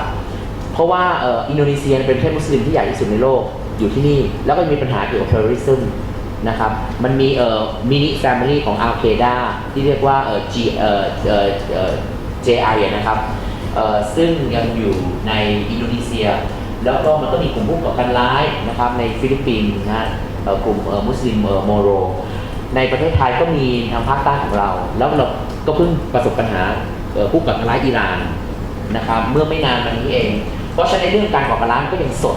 มันก็ยังเป็นประเด็นที่อาเซียนเนี่ยสามารถที่จะร่วมมือกันได้แล้วก็ไม่ใช่แค่ร่วมมือกันในอาเซียนแต่จะหมายถึงร่วมมือกับประเทศตะวันตกแล้วก็องค์การระหว่างประเทศอื่นๆผมเหลืออีกแค่2-3 สไลด์เท่านั้นนะครับเรื่องนี้เนี่ยเป็นเรื่องเกี่ยวกับความสัมพันธ์ระหว่างประเทศข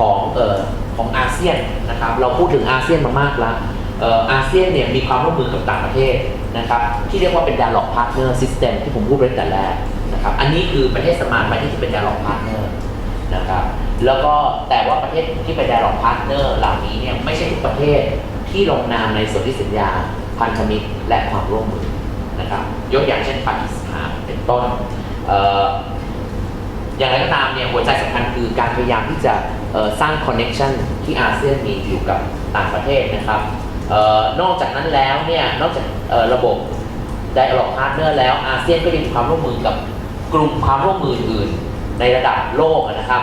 ยกอย่างเช่นเรามีอาเซียนบวก3นะครับเรามี EAS ที่อยู่ข้างบนที่บวก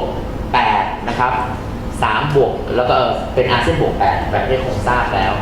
อาเซียนนี่คือเอเชียยุโรปมีตติ้งก็นะ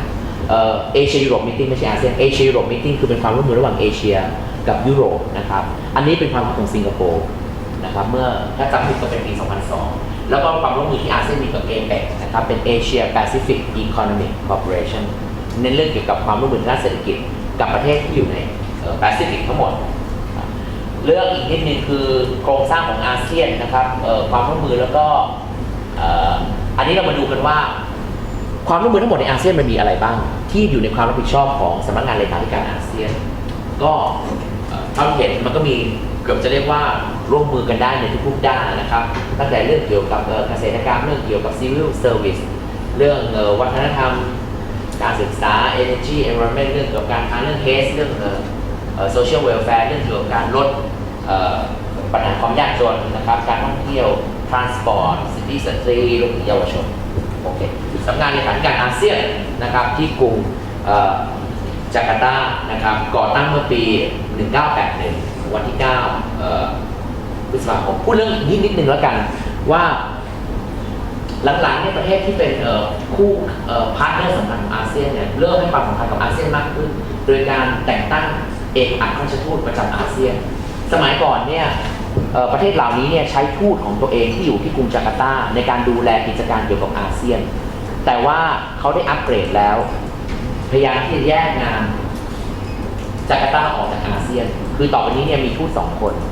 หนึ่งก็ดูแลเรื่องเกี่ยวกับทวิภาคีที่ประเทศนั้นๆมีกับอินโดนีเซียยกอย่างเช่นจีนเป็นต้นนะครับมีทูตจีนประจำกรุงจาการ์ตาก็ดูแลเรื่องความสัมพันธ์จีนกับจาการ์ตาไป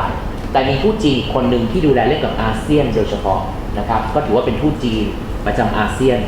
ถ้าผมจำไม่ผิดตอนนี้เนี่ยมีอยู่ 4-5 ประเทศที่แต่งตั้งทูตประจำอาเซียนแยกออกจากทูตจาการ์ตานะครับมีสหรัฐนะครับมีจีนมีญี่ปุ่นเกาหลีใต้อินเดียนะครับแล้วก็ทางสถาบันผมเองเนี่ยก็ได้พยายามที่จะเชิญบุคคลเหล่านี้เนี่ยมาพูดที่สถาบันนะครับเรามีเรียกว่าเป็น Ambassador Series เชิญมาพูดแล้วก็แสดงให้ความเห็นเกี่ยวกับความสัมพันธ์ของประเทศนั้นๆกับอาเซียนโอเคแล้วก็มีการจัดตั้งศูนย์อาเซียนนะครับในภูมิภาคนี้อันนี้ยกตัวอย่างเช่นในฟิลิปปินส์ก็มีการศึกษาเรื่องเกี่ยวกับการอนุรักษ์เกี่ยวกับbiodiversity นะครับหรือศูนย์ด้านพลังงานในจาการ์ตานะครับแล้วก็หรือเป็นที่ตั้งสำนักงานเลขาธิการเครือข่ายมหาวิทยาลัยอาเซียนซึ่งตั้งอยู่ในกรุงเทพก็แยกๆกันไปว่าประเทศไหนสนใจความร่วมมือในแขนงสาขาไหนสามารถที่จะตั้งขึ้นมาเป็นศูนย์อาเซียนนั้นๆได้มันมีอีกเยอะนะฮะแต่นี่เป็นตัวอย่าง3 อันที่ผมเอามาให้ดูนอกจากนี้เนี่ยอาเซียนยังมีความสัมพันธ์อยู่กับ NGO Non-Government Organization Civil Society Organization นะครับ58 NGO แล้วก็ยังมีความร่วมมืออยู่กับสถาบันอื่นๆยกตัวอย่างเช่นอาเซียนโดยเฉพาะสถาบันการศึกษานะครับ Institute of Strategic and International Studies ที่อยู่ที่สิงคโปร์หรือว่าความร่วมมือระหว่างอาเซียนกับกลุ่ม Business ในภูมิภาคนี้ก็จะเห็นเป็น ASEAN Business Forum และ Tourism Association ว่าไปอันนี้เป็นสไลด์สุดท้ายแล้วครับศูนย์ศึกษาอาเซียนที่สิงคโปร์ก็เป็นที่ที่ผมทำงานอยู่ทุกวันนี้นะครับเป็นศูนย์แรกที่ตั้งในภูมิภาคนี้ที่ได้รับการสนับสนุนจากรัฐบาลสิงคโปร์เป็นศูนย์ที่เป็นที่รวมของ information ทั้งหมดเกี่ยวกับที่เกี่ยวกับอาเซียนนะครับแสดงเห็นว่าสิงคโปร์ให้ความสนใจด้านการศึกษาเกี่ยวกับอาเซียนอย่างมากกว่าประเทศอื่นๆจนทำให้สามารถจัดทำงบประมาณจัดตั้งศูนย์นี้ได้ประเทศอื่นๆในอย่างไทยก็ยังไม่มีศูนย์ประเภทนี้เราเนี่ยถือว่าเป็นเหมือนกับ information hub ให้กับทุกๆอย่างที่เกี่ยวข้องกับอาเซียนนะครับมีการผลิตสิ่งพิมพ์หนังสือออกมามีการจัดการสัมมนานะครับทำงานวิจัยขึ้นมาแล้วก็หัวใจสำคัญข้อหนึ่งก็คือว่าไม่ใช่เป็นแค่ทำหนังสือขึ้นมาแต่ว่าจะต้องมีการให้เป็น policy recommendation นะครับหยิบปัญหาขึ้นมาปัญหาหนึ่ง แล้วก็ศึกษาปัญหานั้นขณะเดียวกันเนี่ยก็ให้เป็นคำแนะนำให้กับรัฐบาลในอาเซียนเอาไปพิจารณาใช้นะครับก็ถือว่าเป็นประโยชน์อย่างมากแล้วก็มีการศึกษาเช่นเดียวกับอาเซียนคือศึกษา3 พิล่าทั้งด้านการเมืองเศรษฐกิจและสังคมแล้วก็ที่ผ่านมาเนี่ยเราก็ได้ทำงานอย่างใกล้ชิดกับสำนักงานเลขาธิการอาเซียนนะครับในช่วงที่หลังจะเกิดนาคิสใหม่ๆเนี่ยคุณสุรินทร์ก็ติดต่อมาขอให้อาเซียน Study Center เนี่ยทำหนังสือเกี่ยวกับเรื่องบทบาทของอาเซียนในการเข้าไปฟื้นฟูบูรณะพม่าหลังจากไซโคลนนาคิสก็ประสบความสำเร็จด้วยดีเราก็มีความสัมพันธ์ที่ดีกับสำนักงานเลขาธิการอาเซียนโอเคครับเดี๋ยวไงเราก็ค่อยคุยกันอีกทีแล้วกันขอบคุณมากครับ